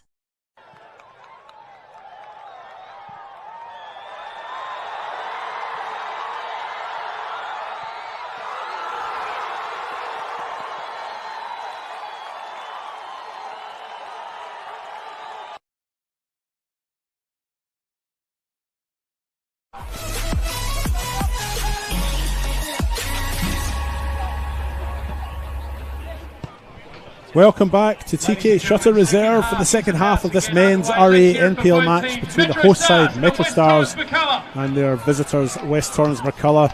It is 1-0 on the One World LED and Sportal scoreboard. A fine strike by Hamish Gow is the difference between the two sides. He got that one in the 25th minute after a fine cutback from Michael Chittadini. I'm your host, David Grant. I'll be taking you through the next 45 minutes of football here in South Australia, and I'm joined by Theo Milonis. Theo, back for the second half? Yep, just back. Yes, got the call up, late call up, back in for the second half. No, just kidding. It's just having a look at Berks. Vidmar's still back out there, but there has been a change. Abdullahi's come on. Just trying to work out who's coming off. Nathan Anangida. Yeah, you're right. So Zachariah Abdullahi makes his way onto the park at the break, and Nathan Andijanto is no longer with us. So a substitution at half-time for West Torrens Birkalla as Regis Quiflick gets us underway. Tyrese Conway takes the kick, and West Torrens Birkalla have it. They're playing in white and black. They're shooting to the goal at the right of your screen, and MetroStars in the red and black, shooting to the goal on the left of the screen. Both sides tonight wearing Indigenous kit. This is MetroStars Beyond Bank First Nations Pathways round. Both strips designed by one of their former players, Brooklyn Rigney. And they look good in those kits, I think. Theo? Yeah. Like I said, it was a wonderful idea to do this round. And the kits are brilliant. Designed by Brooke Rigney, correct? Yes, that's right, yes. Yep. Originally from the Strathalbyn Strikers Soccer Club in the Adelaide Hills Junior Football Association there. She's a great little player. She's probably still only about 19. I know her because she played with my daughter. But yes, a young player that certainly has a lot of potential. Had a season, I think, at Inter. But we digress. Dylan Klassen Thomas has picked the ball up here. He finds Yohei Matsumoto, and he goes back to Kane Vidmar. Vidmar were a bit surprised, I think, to see back. He took a heavy knock from Binyam Kaberi, for which Kaberi was yellow carded, and Vidmar spent much of the second half of this first half, should I say, limping, labouring, but he's back out there now. Yeah, I just think knowing Stav, this first 10 minutes of this second half, clearly the whole half is important. But what kind of reactions are you going to get out of his boys? Because a lot will make a big difference. If they can get them down quickly, they can get an equaliser. You know, like I said, you don't want to give this Burke squad, because they've got some real quality. You know, give them another goal, give them another sniff. The game can go away from you pretty quickly. So I know Burke's have got a huge backbone and got some real quality, but I'd like to see them play on the front foot here and get Metro's playing on the back foot. Clark plays the ball forward. Lachlan Barr. Oh, Barr puts his arm around his opponent's neck, and that's a yellow card. And The first one is pulling back early. I guess Tyrese Conway's point here is I was heading towards goal. A big decision for the referee, Regis Quiflet, to make. Was he the last man? Well, there were players in the middle. Let's be fair. This could go either way. I'm not really sure. We might get a replay in a minute on the screen, but it's a matter of perspective, really. Big decision for the referee to make either way. He's got the yellow card out, which assuredly it will be yellow. Whether it's anything more than that will take a little bit of time to decide. But Tyrese Conway away. Lachlan Barr given a yellow card for that one. Maybe a little bit lucky there, Lachlan Barr, because he, you know, there was the argument that Conway was heading towards goal, but yellow it is. Yeah. I think the assistant referee did say that there was another player, and the replay is coming right through now. So at this stage, it does look like he is 1v1, but on the left-hand side of the screen, there is a defender there. So yeah, it's very well done by the assistant referee. He stayed nice and calm, made a measured decision with the use of the assistant referee. You know, perfect. Yeah, good refereeing by Regis Quiflick. He's one of our best, you know, and assisted in this near side by Paula Orlandi. Like, we're critiquing referee decisions. I'm sure they're. He doesn't need us, but look, from this, yeah, you can actually see, there you go. Yeah, Jackson Fortunato was the player in the middle, who was probably the covering player. Yeah. There's a free kick for West Torrens Birkalla. Christopoulos and Alex Sakonis are both over it. Two-person wall. Christopoulos has the free kick at goal. To be honest, I think it was covered, but Christopoulos scored a very good free kick against Campbelltown in the dying minutes of that game about 4 weeks ago. Yeah, a similar position. Yeah, you can actually, he hit it quite well, just put a bit too much bend on it. To be honest, I think Vincent Barbaro probably had it covered anyway, though, Theo. Yeah, in hindsight, we don't actually know, because it wasn't on target. If it was on target, we would have figured out pretty quickly. But I'll take your trusted opinion. A little wrestling match in the corner there. Ball eventually comes out. West Torrens Birkalla throw. I have liked this response. Can they sustain it? It's a magic question. Yohei Matsumoto with a throw right into the penalty box. That goes flicked on by Alan Welsh. No takers though. Breaks to Neon Kuru and he clears, but MetroStars are back in numbers and don't have anyone up front. Abdullahi crosses into the middle. Nagel's under that. He eventually sees it out, despite the attention of a frustrated George Blackwood, who slaps the deck. There is Scott Nagel. Feels like he's been around for about 20 years, that player. Hasn't been as long as us. Throw into the middle. Flicked on. Cleared by Jesse Francesca, only as far as Jared Clark. He puts it back in. Cameron Woodfin gets his boot to it. Finds Nagel, and he in turn finds Michael Chittagini. Up the line it goes. Scott Nagel. Kaberi. Here's Cameron Woodfin. Bursting forward. Plays in Kaberi on his left. Threads it through. He was looking for Neon Kuru. And Neon Kuru has collided with the goalkeeper. Just got a little. Nicholas Harpus. Yeah, I think he just got a little bit cute there. As Binyan Kabedi, if you were his coach in that situation, what would you have asked him to do? Would you have asked him to have a shot pass there, or here we go, just maybe possibly maybe drive a bit more and shoot, because of that angle of that pass with the defender, so it looked. Yeah, I probably would have asked him to have a shot. What are your thoughts there? Yeah, Mr. I would Grant? probably agree with you there. Have a shot. You've got the opportunity. That's when these opportunities present themselves at this level, you've got to take them if you can. But having said that, Niankuru was running through the middle. He was a good option too. The pass just needed to be better. Yeah. It was too close to the goalkeeper, and Harpus has collected it and collected Niankuru. Yeah. 2 for 1. Yeah. The life of a goalkeeper. Stand and be cold and get used from time to time sometimes, or be very, very busy and put your body on the line. MetroStars come into this having lost 1 of the last 5, but only lost 2 all year. A 3-0 loss in round 15 to Adelaide City, and a 3-1 loss against Playford way back in round 2. When the weather would have been a bit warmer than it is just now, of course. They are the top scoring side in the NPL. They've got 45 goals, and the second best defence. Have conceded 17. Adelaide City, well, before today, had conceded 14. Of course, these two teams started the day first and second. Adelaide City went above them after their game today, but it is tight.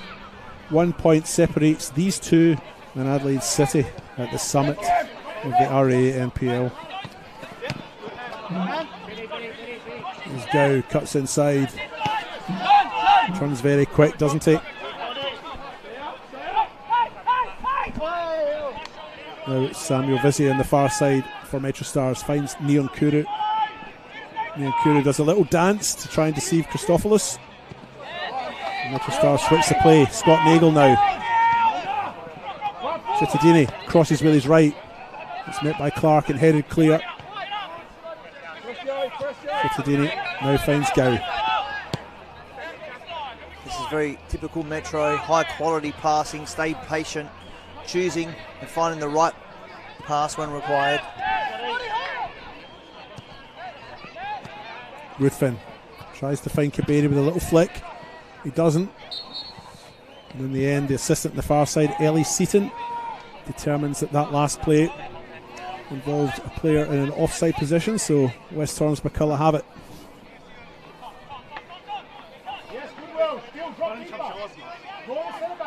Kane Vidmar, Welsh, Conway drop deep to collect that, finds Jared Clark, chips over the top. That's a lovely little flick on by Dylan Claassen Thomas, but Jackson Fortunato's across, quick to clear. That move was applauded there by Stab, because Jared Clark played a ball in, and Dylan's invention to see Conway running through the middle of the park. So Claassen Thomas, beautiful header into Conway's path, and unfortunately cleared out. Good, well done. It's a throw in for West Torrens Birkalla. Yohei Matsumoto with it. He'll launch this one into the penalty area. And he does. Welsh underneath it, flicks it on. Blackwood with his turn to go. He's appealing for something, but he's the only one who's appealing for it, whatever it was. So nothing given. So we'll see it now. Was he saying he got held? Because he didn't. I don't know. He actually caught Cameron Woodfin as well when he turned and shot too. So I think the right decision has been made. And like I said, the referee was in the perfect position there. It was only metres away, so it was perfect positioning. You just quickly asking the MetroStars players to hurry along. Nagel gets his head to that one. Clark, nimble of feet. Lovely. Now it's Sakonis gets his cross in. Excellent ball. Yeah, it was well taken with the goalkeeper though.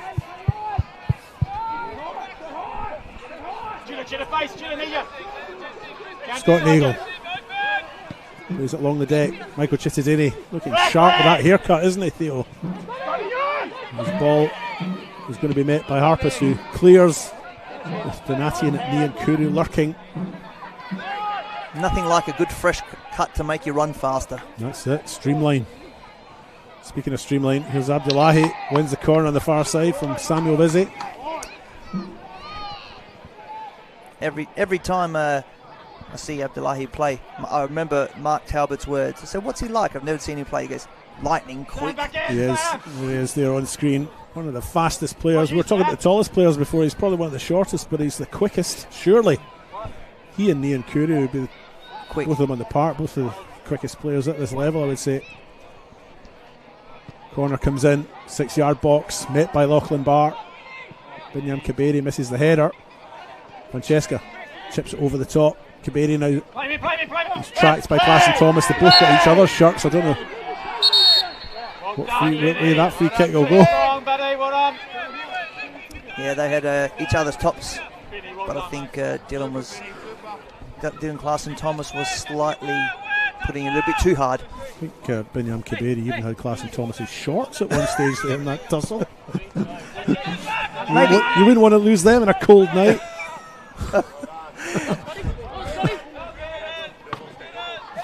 They're probably just talking about if they could change tops at the end of the game, but only in the change rooms. Too cold outside to do on the park. George Blackwood now hasn't really shown himself tonight in terms of in front of goal. He's had plenty of the ball, don't get me wrong, but hasn't really had the opportunity to have a strike on goal yet. Not a clear-cut one anyway. He had a couple in the first half, but I think Jackson Fortunato in the first half defended him quite well. So he actually hasn't had the space, but he'll make space. Moments of magic. It's only one goal. That's it. Finely balanced, this one. 0-0 in the first encounter this season. It was quite an interesting game. It was actually. I actually covered that when Theo was down there for it. It was a wet night, as I recall. That was a double header too, as Abdullahi picks the ball up on the far side, whips it into the middle. Lachlan Barr's up there to meet it, but he gives it straight back to Abdullahi. Eventually, ball is cleared by Vizzy. And we see Dylan Klassen Thomas making his way back into the danger area. And taking the throw though. Yeah, Dylan Klassen Thomas does play as an unconventional 7, more like a pocket. Sort of plays like a right-sided 10, attacking midfielder for those at home that don't know the number system. I must say I'm a bit unfamiliar with it because a lot of that stuff came about after I finished. I've been out of the game for quite a while in terms of being a player, but it seems to be very big here in Australia. They seem to refer to numbers a lot. Yeah, they talk about two things these days. They talk about when the ball's in possession and when the ball's out of possession. Two structures. There's Clark now going long, looking for Tyrese Conway. It's been picked up by Dylan Klassen Thomas in the centre circle. Finds Welsh. Chip over the top. That's a fine ball by Welsh, but offside for Abdullahi. Can't be much in that one, but no argument from him either. So, no, I think this and West Torrens Birkalla also do play at an artificial pitch. This pitch is a lot newer, so probably the bounce, the pitch isn't as quick. So those balls actually do hold up a lot better.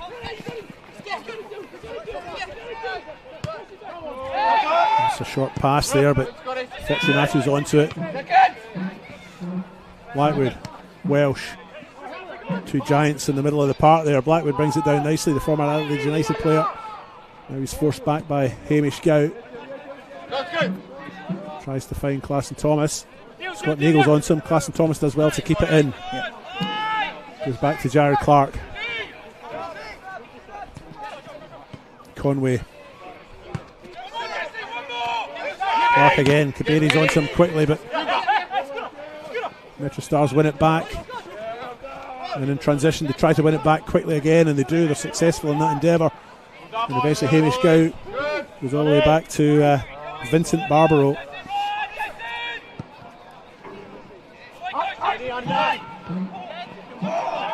The ability to play the ball in small, tight spaces. You know, a lot of young girls and boys growing up play a lot of rondos. That's was evident right there in that last picture. You know, playing the ball in short, tight places.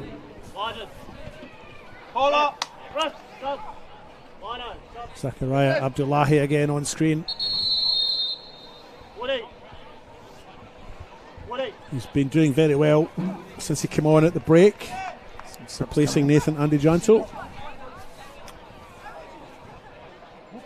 Substitution for MetroStars coming off, number 11, Cameron Woodfin.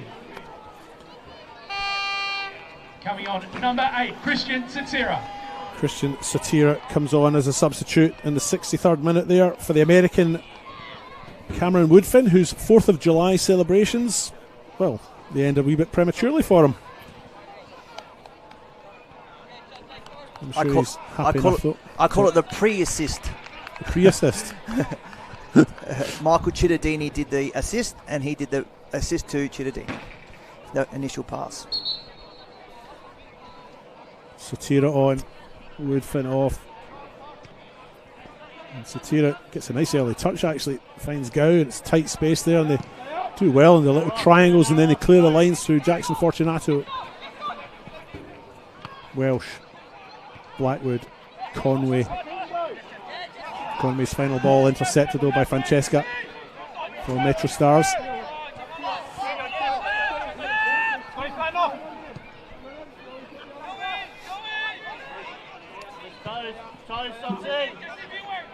Kane Vidmar gets his head to that one.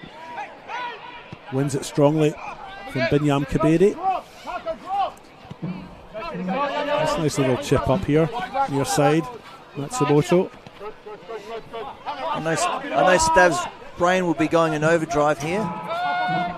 Trying to find the next way to break through this MetroStars team. He'll be thinking, what can I do? I've made a sub. I'll make another sub.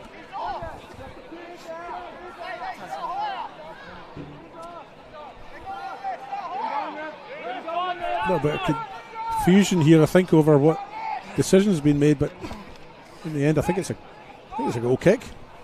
Yes, goal kick.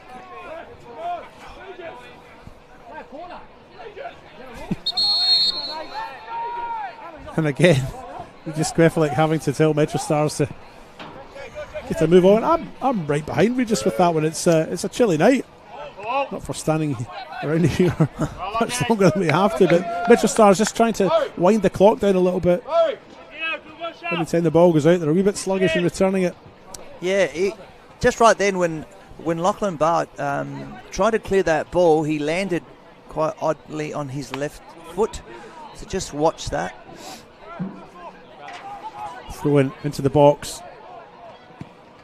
Hamish Gow clears that, but goes about 40 metres up and about 2 metres forward, but MetroStars emerge with it. Kabedi, through ball, one for Cittadini to chase. Harpus is a mile out from his goal and gets to it. Gow tries to turn round 2 players. Welsh on the deck. Sakonis, Welsh. Now it's Blackwood. Has he got a chance here? No. Jackson Fortunato is playing a fine game at the back there.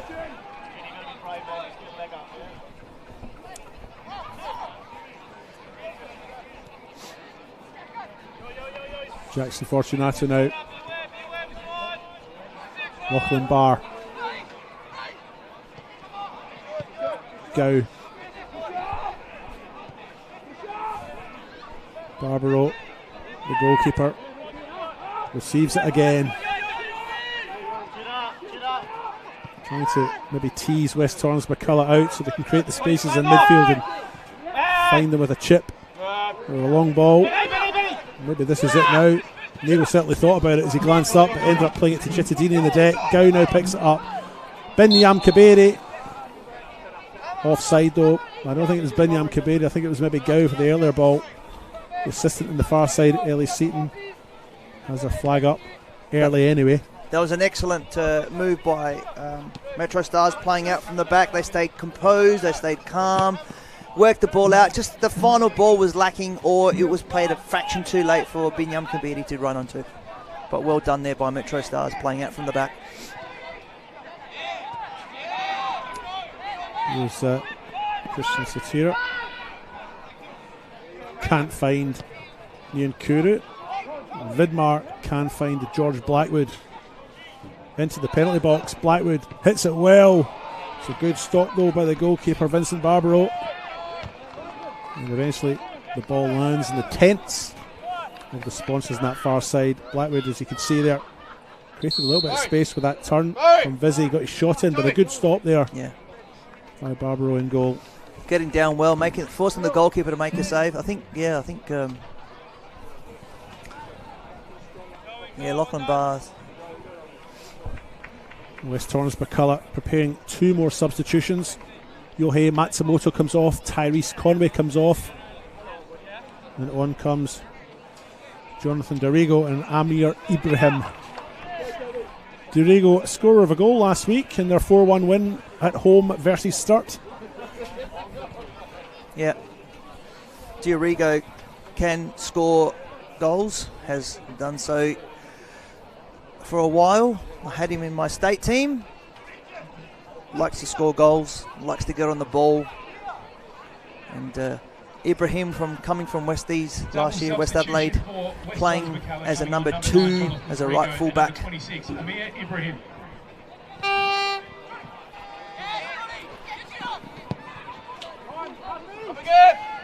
Look at the new boys coming on now. Not going to have much time to settle because the game's pretty frenetic, and Stav's expecting them to come straight back in. Quick transitions. Stav Galekis, the West Torrens Birkalla coach, seeking to find a way back into this. 1 goal separates the two sides. A Hamish Gow strike in the 25th minute.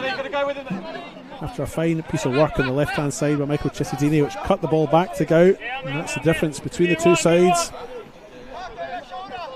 It is 1-0 on the One World LED and Sportal scoreboard. For all your indoor and outdoor LED display solutions. Here's George Blackwood now, looks up, weighs up his options. Classen Thomas in the middle. Collected though by Vincent Barbaro. Very clever invention. Well done by Barbaro, just playing the ball out now to his right back, Busy. Busy now. Satira, overlapping run. Chittadini struck it well! And he's made it 2-0. Michael Chittadini with a fine right-footed strike. Great play by Satira as well to leave the ball for his colleague in the far side, and 2-0 now. Difficult to come back now for West Torrens Birkalla.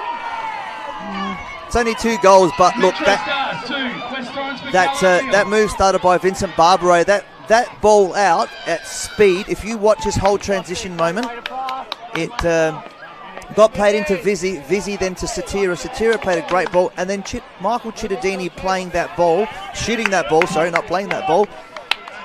Harpus actually thought it was going to go across his goals, but he hit that very well. Fortunately for Harpus, it is 2-0. Michael Chittadini scoring his 5th league goal of this men's RAA NPL 2026 season. And he put that away fine. Or finely, should I say. A great piece of play though in the build-up. Christian Satira, only been on 5 minutes, as gets an assist.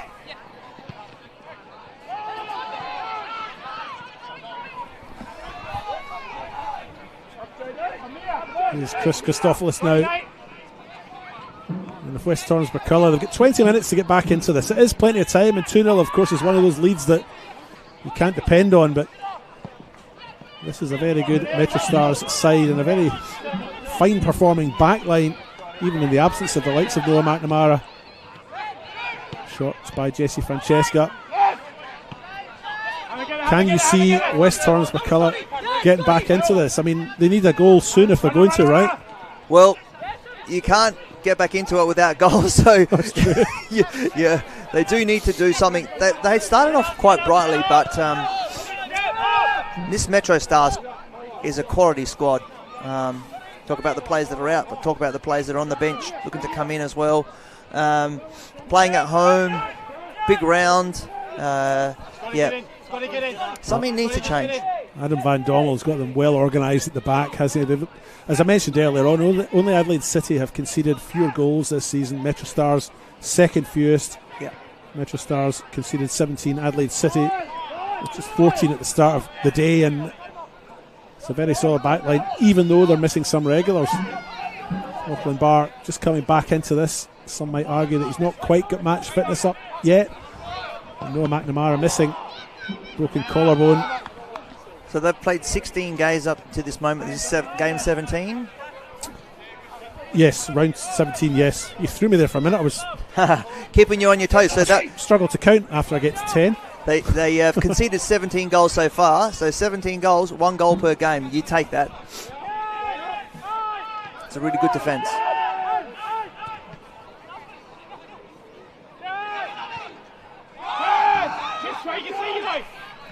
No problem. That attack breaks down there. Harpus distributes, finds Amir Ibrahim.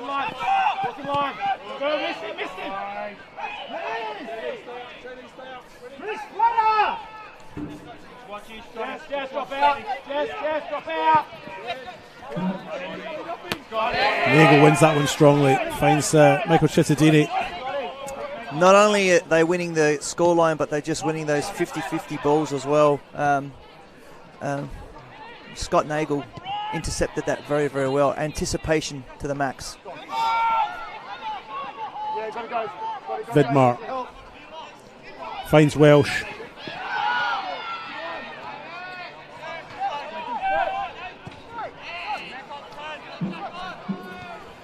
Now it's Satira.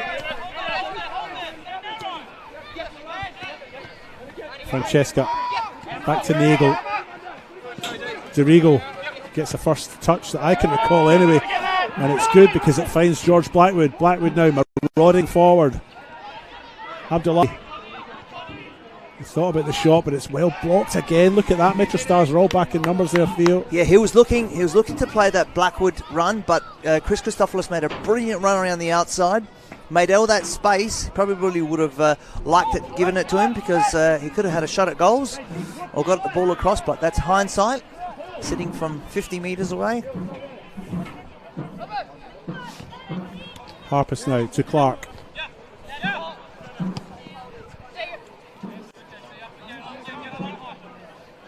Klassen Thomas can't bring it under, but Amir Ibrahim takes over, crosses with his right. A punch was enough there by Vincent Barber. I held my breath because I wasn't sure if it was going to be enough. But now Donati Niankuru comes away with it. It's 4v3. Still Niankuru. Goes to ground. Is there a trip? No! Says Regis Queffele. Oh, I shouldn't laugh, but the responses on the bench to that from both sides was quite something. It was a wonderful move. You just really love watching football when players are in full speed taking on 1v1, and it was a perfect time tackle if it was a tackle. Here's Niankuru. He's in the box now. He goes to ground, and that one's a penalty, says Regis Queffele. No hesitation on his part. And for the trip, MetroStars have been given the kick. 76th minute. Once again, the referee was in perfect position to make the ball. I think the defender came and did slide, but I think he took the leg as well. In this replay, will clearly show. And Kane Vidmar says he got the ball. I think he did. A bit closer here. No, he's missed the ball. I think he's missed the ball and got the player. So for me, I think that's the right decision. Much to the fury and anguish of the West Torrens Birkalla players. Hamish Gow, MetroStars captain, has picked the ball up. He's put the ball on the deck. He scored earlier on today. That was his 7th league goal of the season.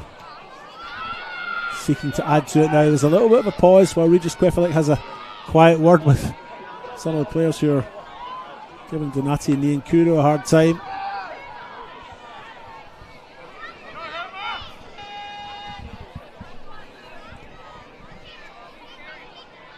Hamish Gow, hands on hips for his 8th league goal of the season. He faces And there'll be a delay again. I'm trying to build the drama here, Theo. And they're carrying on at that far side. We just quickly back over there to have a quiet word. It's Binyam Kaberi and Donatini Kuru, Chris Christopoulos. Just jostling to see who can run in first. We'll start that again. Hamish Gow for his 8th league goal of the season. Nicholas Harpus in goal. And Gow's put it away. He sent Harpus the wrong way. And MetroStars have a 3-0 lead here on their sponsors' night. And can they come back from this now? The 15 minutes to go. Well, MetroStars 3, West Torrens Birkalla 0. Look, in all honesty, yes, you can come back against this team the way they're playing. Highly unlikely, but stranger things have happened. I like that answer, Theo. Very diplomatic. I think you think like I think, and I think they can't come back.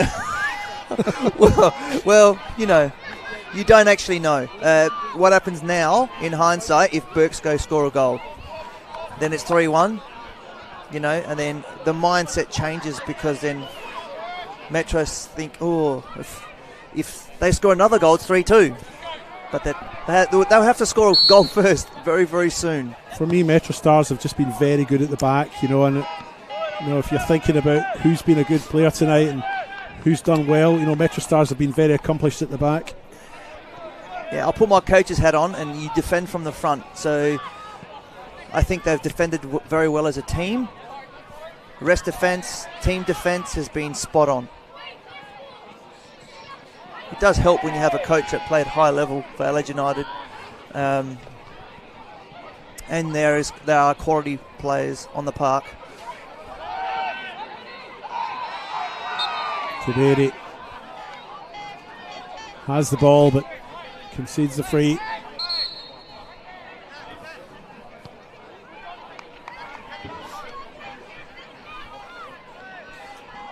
West Torrens Birkalla would need a goal though in the first 10 minutes. I did have a stat when Burks do score lots of goals past the 81st minute, a lot of their goals. So just watch this space.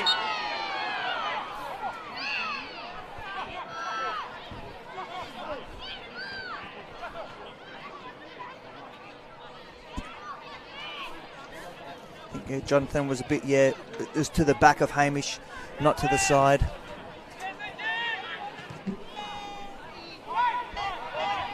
Kane Vidmar picks the ball up now, chips forward.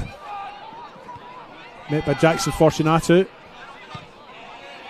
He's had a fine game tonight. That's centre back alongside Lachlan Barr.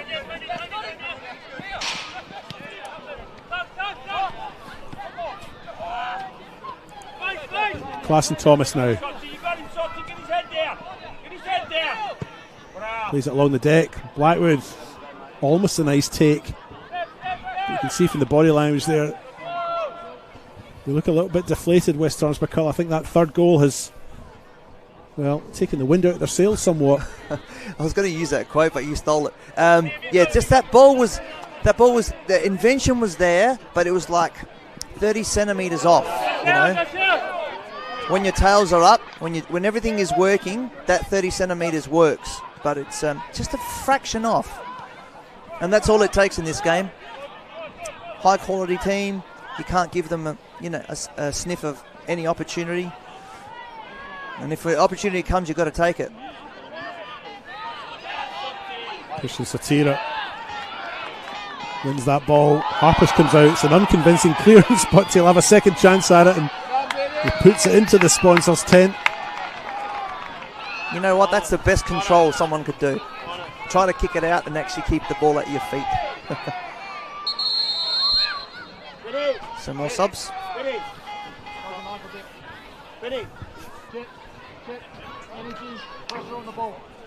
Thomas Visser looks like he'll be coming on.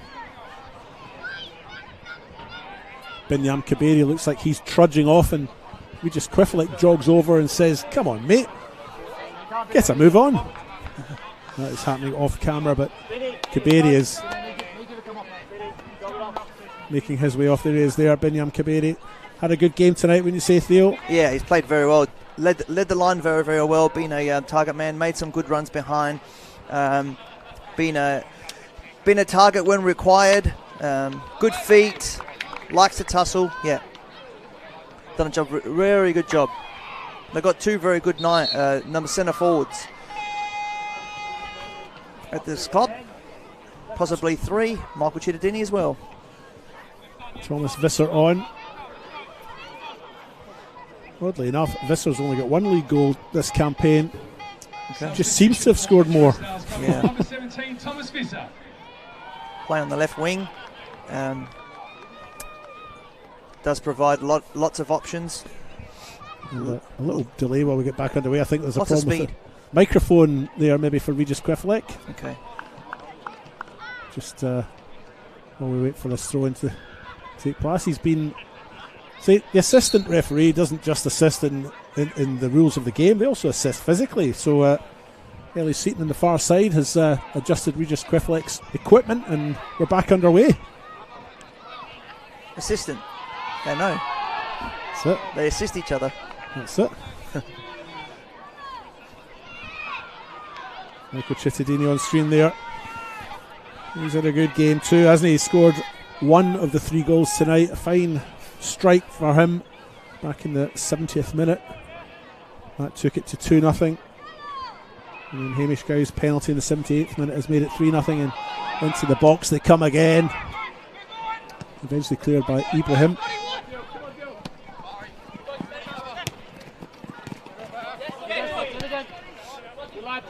Alex Sakonis now.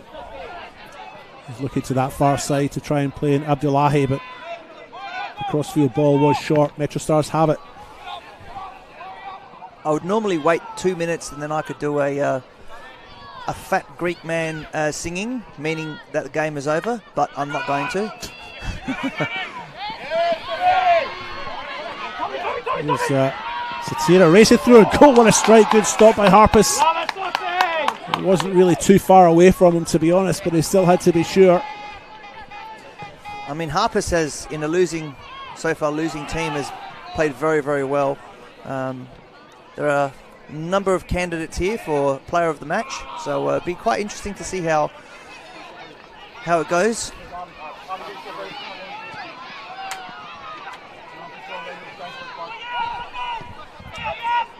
Visser now receives the ball on the left-hand side. Back into the middle it goes. Picked up by Jared Clark, and he clears.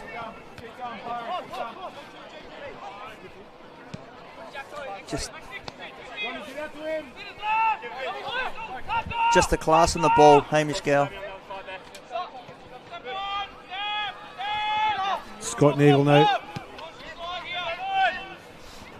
I know Burks like to score a late goal, but better come sooner rather than later if they're planning on scoring some today. I think time is becoming a bitter enemy for them. They've only got 6 minutes left, and since that third goal went in, they've looked like a defeated side. They didn't look like a defeated side until that point, but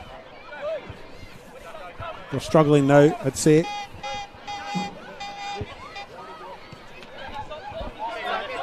MetroStars preparing 2 substitutions. We'll have to deal with this threat first. Samuel Vizzy on the far side. Abdullahi gets the better of it though. Finds Walsh. Welsh chips over the top. George Blackwood's onto this. He's offside though. RB Mollis and Andre Carl being prepared.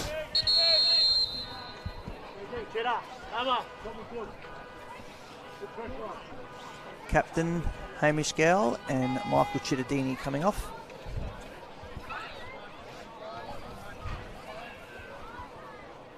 An excellent shift by the two of them. Hamish with 2 goals. Double substitution for MetroStars coming off. Michael Cittadini start the proceedings with a brilliant assist. And number 7, Hamish Gow. Mollis and Carl on, as we mentioned before, and the 2 goal scorers, Cittadini and Gow, both off. Coming on, number 9, Andre Carl, and number 21, RB Mollis. The ground announcer's very excited about that. Yeah, the ground announcer has been quite loud today. He has. He must have one of those amps that goes up to 11. Yeah. I think it's our very own Simon Jimenez, I think. I believe it is. Kick taken, back underway, 87th minute. It is 3-0 here at TK Shutter Reserve in Clemzig as Abdullahi gets past Vizzy, still has the ball at his feet. MetroStars again back in numbers, but they've got a chance here through Klassen Thomas. That is a fine goalkeeping save there by Vincent Barbaro. I don't think he knew much about it though. I think it struck his head. Yeah, I think it's on the face. Let's have a look. Great one by Abdullahi. Brave goalkeeping though. He'll need a moment after that, I think. It's the kind of blow that makes your eyes water.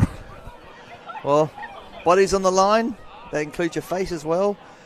I thought West Orange Birkalla were going to prove me correct once again and score one very, very late. Here comes a corner. They might get something yet. It's right into the middle of there. Oh, it's well taken though by the goalkeeper, Barbaro. He's been good tonight, hasn't he, too, Theo? He has. He's made some really good saves as well. Look, both goalkeepers have been very good, to tell you the truth. They're both been very well, done very well. I just think MetroStars as a team have defended better. They have. I would agree with you wholeheartedly there. Scott Nagel makes his way down. I'm sorry about the obstruction there on your screen. Can't do much about that, but Nagel has taken the throw. He's also wearing the captain's armband now in the absence of Hamish Gow.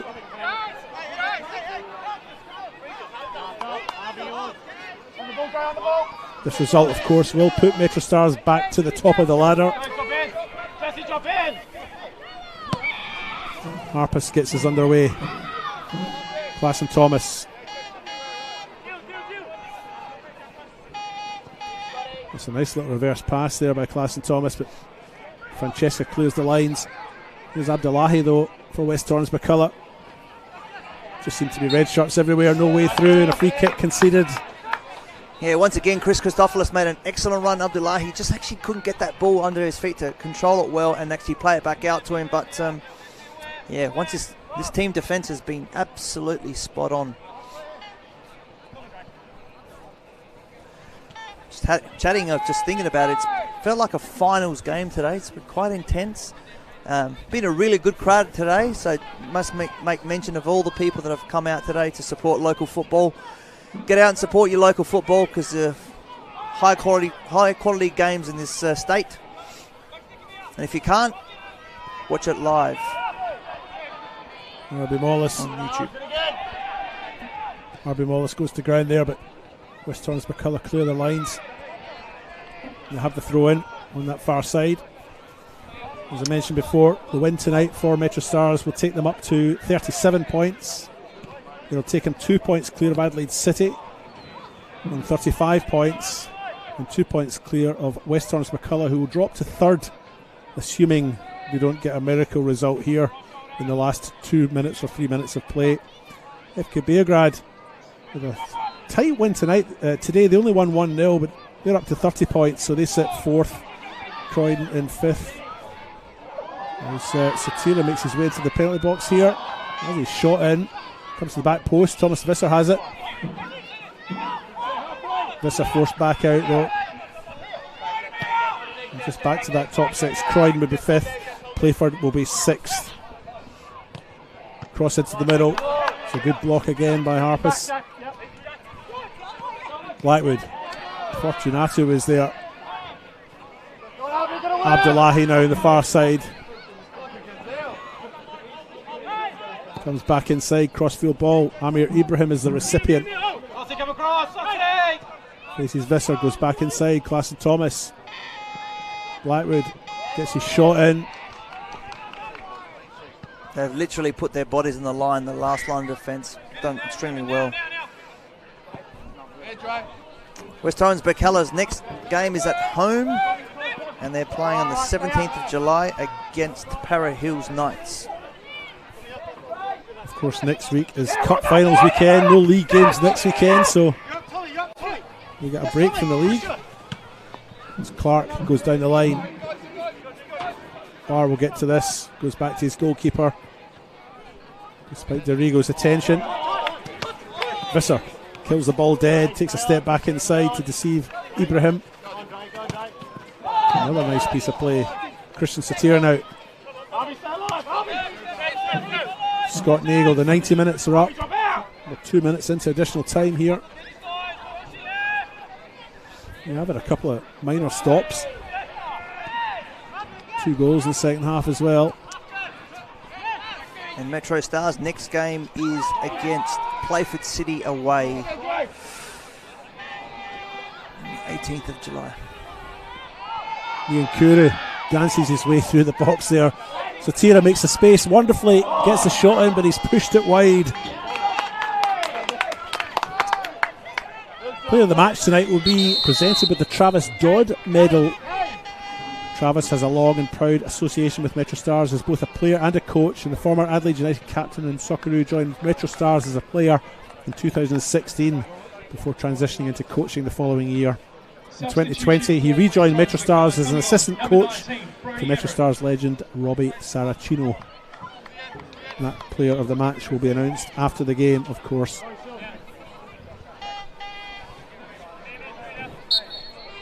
Yeah, Vidmar came off and Everett just came on. Quick substitution there. Vidmar's hobbling his... He's actually removed his boot already.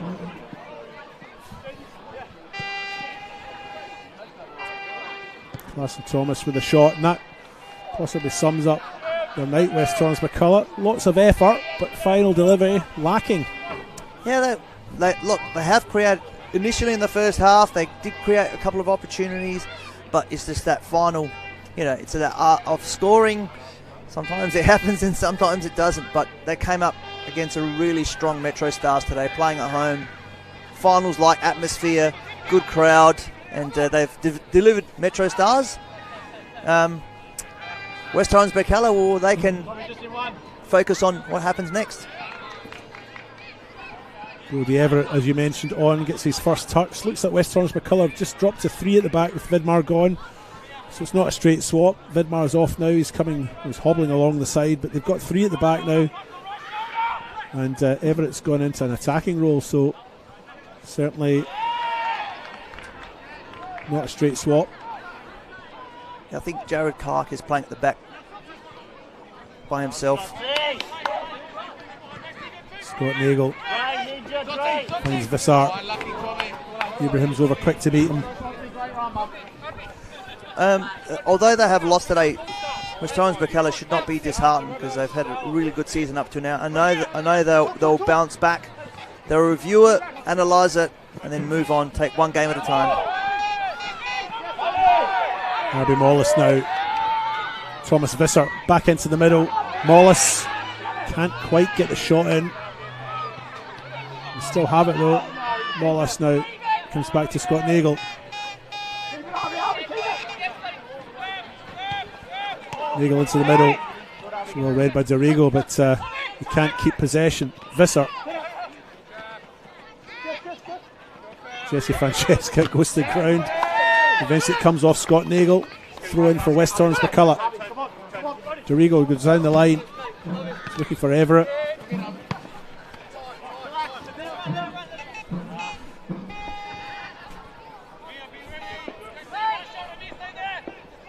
Now it's cleared into the 6th minute of additional time.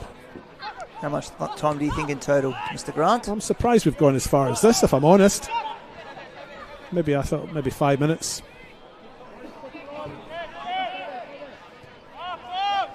Everybody's enjoying themselves out there. Well, see, everybody, half of them are out there enjoying themselves so much they don't want to go home. Here's Alex Sakonis now in the middle of the park. Finds Alan Welsh with the pass, and he in turn pushes it out wide. Abdullahi now. And the Somalian pushes it forward. Blackwood, will they get a consolation here? Great goalkeeping again. And in fact, Scott Nagel's put it into his own net. Difficult one for him to deal with. And in fact, that's the last kick of the game. What a way to finish. Scott Nagel will be a bit disappointed with that. He'll be wishing the game had just been 5 minutes and not 6. But in the replay here, you can see good stop initially, but yeah, look, Nagel, I think, just trying to clear his lines. And did it come off Everett anyway? It has gone into his own net. It has finished 3-1 on the One World LED and Sportal scoreboard. A goal in the 25th minute from Hamish Gow. And then that was it at half time. And Michael Cittadini with a second one in the 70th minute. And then a Hamish Gow penalty in the 78th minute. And that's where it is. Oh, just almost forgot the last goal there. Scott Nagel own goal. Pulled one back for West Torrens Birkalla, and it's finished 3-1. Your thoughts on the game, Theo? As suggested, like the absolute quality of Metro's squad and depth, and playing at home today just was the difference. The difference is also team defence. Okay. I think we're going to Johnny in the middle at the moment. Yeah, Johnny Keckle has got Hamish Gow with him for a quick chat, I think. I'm down here with the men scored 2 goals tonight for MetroStars. Hamish Gow, congratulations, mate. 3 points. Unfortunately, but how do you do after that? Yeah, obviously pretty good. Top spots, top spots on the final team, so obviously doing a good game for both teams. So tonight scored 2 goals tonight. Cross button on the wireless mic. How you going so far? And only a few more rounds to go before finals now. Yeah, that's been good. Good memory there actually. Take that. So yeah, we're looking forward to it. This is got form and we sort of start picking up the pace. So yeah, looking forward to it. And lastly, just pick up on the top spot. We heading into this. This was for the top spot. Adelaide City took the top spot heading into this game, but now you guys have clinched it at the end of round 17. Obviously now the Australian Championship is making it a lot more eager for any team to get up the top. You guys have been there already, so obviously that's something to make it even one step better for you guys to try and take that spot now as well. Yeah, absolutely. And I think because the team that we have this year is very similar to last, and we all experienced that, and we all absolutely loved it. So it's something we all want to achieve again, and hopefully support or proud SA. I want to let you go, but I just want to touch on one thing though. How special is this having the kids out here? They were just talking to you, but to have them a part of this club, it's a very family club, isn't it, down here at MetroStars? Yeah, it is. It's absolutely fantastic. They all come in the change rooms afterwards. We're all signing gear, signing cards, balls, shirts, so it's pretty cool. Brilliant. I'm going to try and get my hands on a Hamish Gow card as well at some point. Congratulations, mate. All the best. That's Hamish Gow. Back to you, boys. I'll try and get Adam Van Dummel in the sec as well. Thanks for that, Johnny. Yeah, good to get a little chat with Hamish Gow, who's probably been, well, among the best on ground. I mean, we probably can't pick it ourselves, but I would say that Jackson Fortunato. I'm Danny with the head coach, Adam Van Dummel. Congratulations, mate. 3 points. Top of the ladder now, heading out of the round 17. Yeah, it's been a bit of a journey this season, but the boys were really, really good tonight. And that was a quality game, like 2 really, really good teams. So hopefully everyone that came out and watched back at home, we're pretty happy with that. So. Have you found this season, first of all, because you're the head coach this year, first time taking the reins. How have you found it being a part of this club and doing what you're doing with the club now as well? It's fun. It's fun. That's probably the best way of doing it. Like I said, I've been part of this club for a long time, and so I know how it works. But the boys here that we've got here are just a really, really good group. So obviously they've been coached well and trained really well in the past. So coming in is more about just trying to put a little bit of fingerprints on it without trying to change too much, because the boys are, like I said, they're ticking along really, really well. And just quickly mention as well in the background, Hamish Gow has just been announced the Travis Dodd medalist for tonight. How great was he tonight, and also the rest of the boys? Yeah. Well, what week isn't Hammer great, you know? Like, so honestly, his energy, his work rate, his leadership now is immense. The quality he's got on that left foot as well. I think everyone in the league knows how dangerous he is. But what I'm really happy about is he gets around the boys, leads really, really well, and the work rate's been first class. We'll let you go. I know the pass is boiling at the moment, so go back. Ciao, mate. All the best. Back to you, boys. That was Adam Van Dummel. Thanks for that, Johnny, and a quick look back at the highlights of what we've just witnessed. We did start off with West Torrens Birkalla in the ascendancy. You know, they started strongly. We talked about this at half time, how West Torrens Birkalla had come out the blocks quickly, and it was a fairly even first half, but West Torrens Birkalla with all the early chances. Yeah, Conway probably would have liked to have that one right back then, ducked his head a little bit instead of getting a little bit over. This is the goal. This was the goal, cut back from Michael Cittadini, and Hamish Gow slammed it home with his famous left foot from how many yards is that? 16? 14? From the penalty spot. Just outside. Very much, Hamish. Now, one more time. And then Donati and Niankuru, who was probably another candidate for best on ground tonight.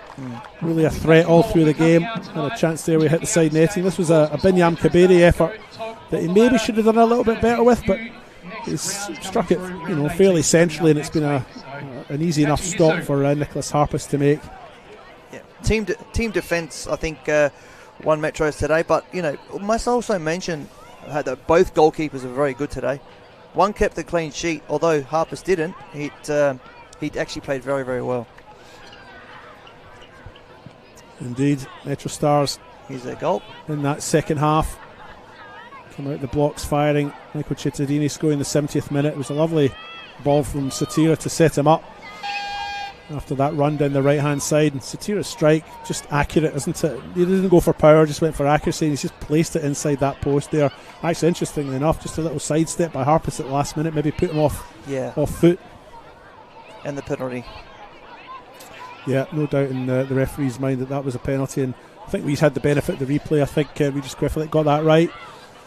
Penalty and the ball put away. Hamish Gow scoring his 8th goal, I think I said, for the season in the league anyway. West Torrens Birkalla still tried, though. There was still 15 minutes or so to go at the end of that, and they still came out at their opponents to try and get a consolation goal, and they were to get that, but at the very end when Scott Nagel inadvertently put the ball into his own net. Yeah. That doesn't count for yourself, does it? Well, in theory, MetroStars scored 4 goals tonight. So that's it. Yeah. Well, as we look at the stats there, 3 goals, 2-1. Shots on target, 8 for MetroStars, 5 for West Torrens Birkalla. Shots off target, 2 versus 1. Corners, fouls, yellow cards. With 3 yellow cards tonight. Yeah, like I said, I think the coach Van Dommel said at the end of the game, it was 2 great teams, excellent teams going for it, and it was quite finals-like. So yeah, it's these are the games that help you get ready for finals, and yeah, they're slowly building a really strong season. MetroStars. Home side will be delighted with the result. Those yellow cards, Lachlan Barr and Binyam Kaberi for MetroStars, and Nathan Andy Janto in the first half for West Torrens Birkalla.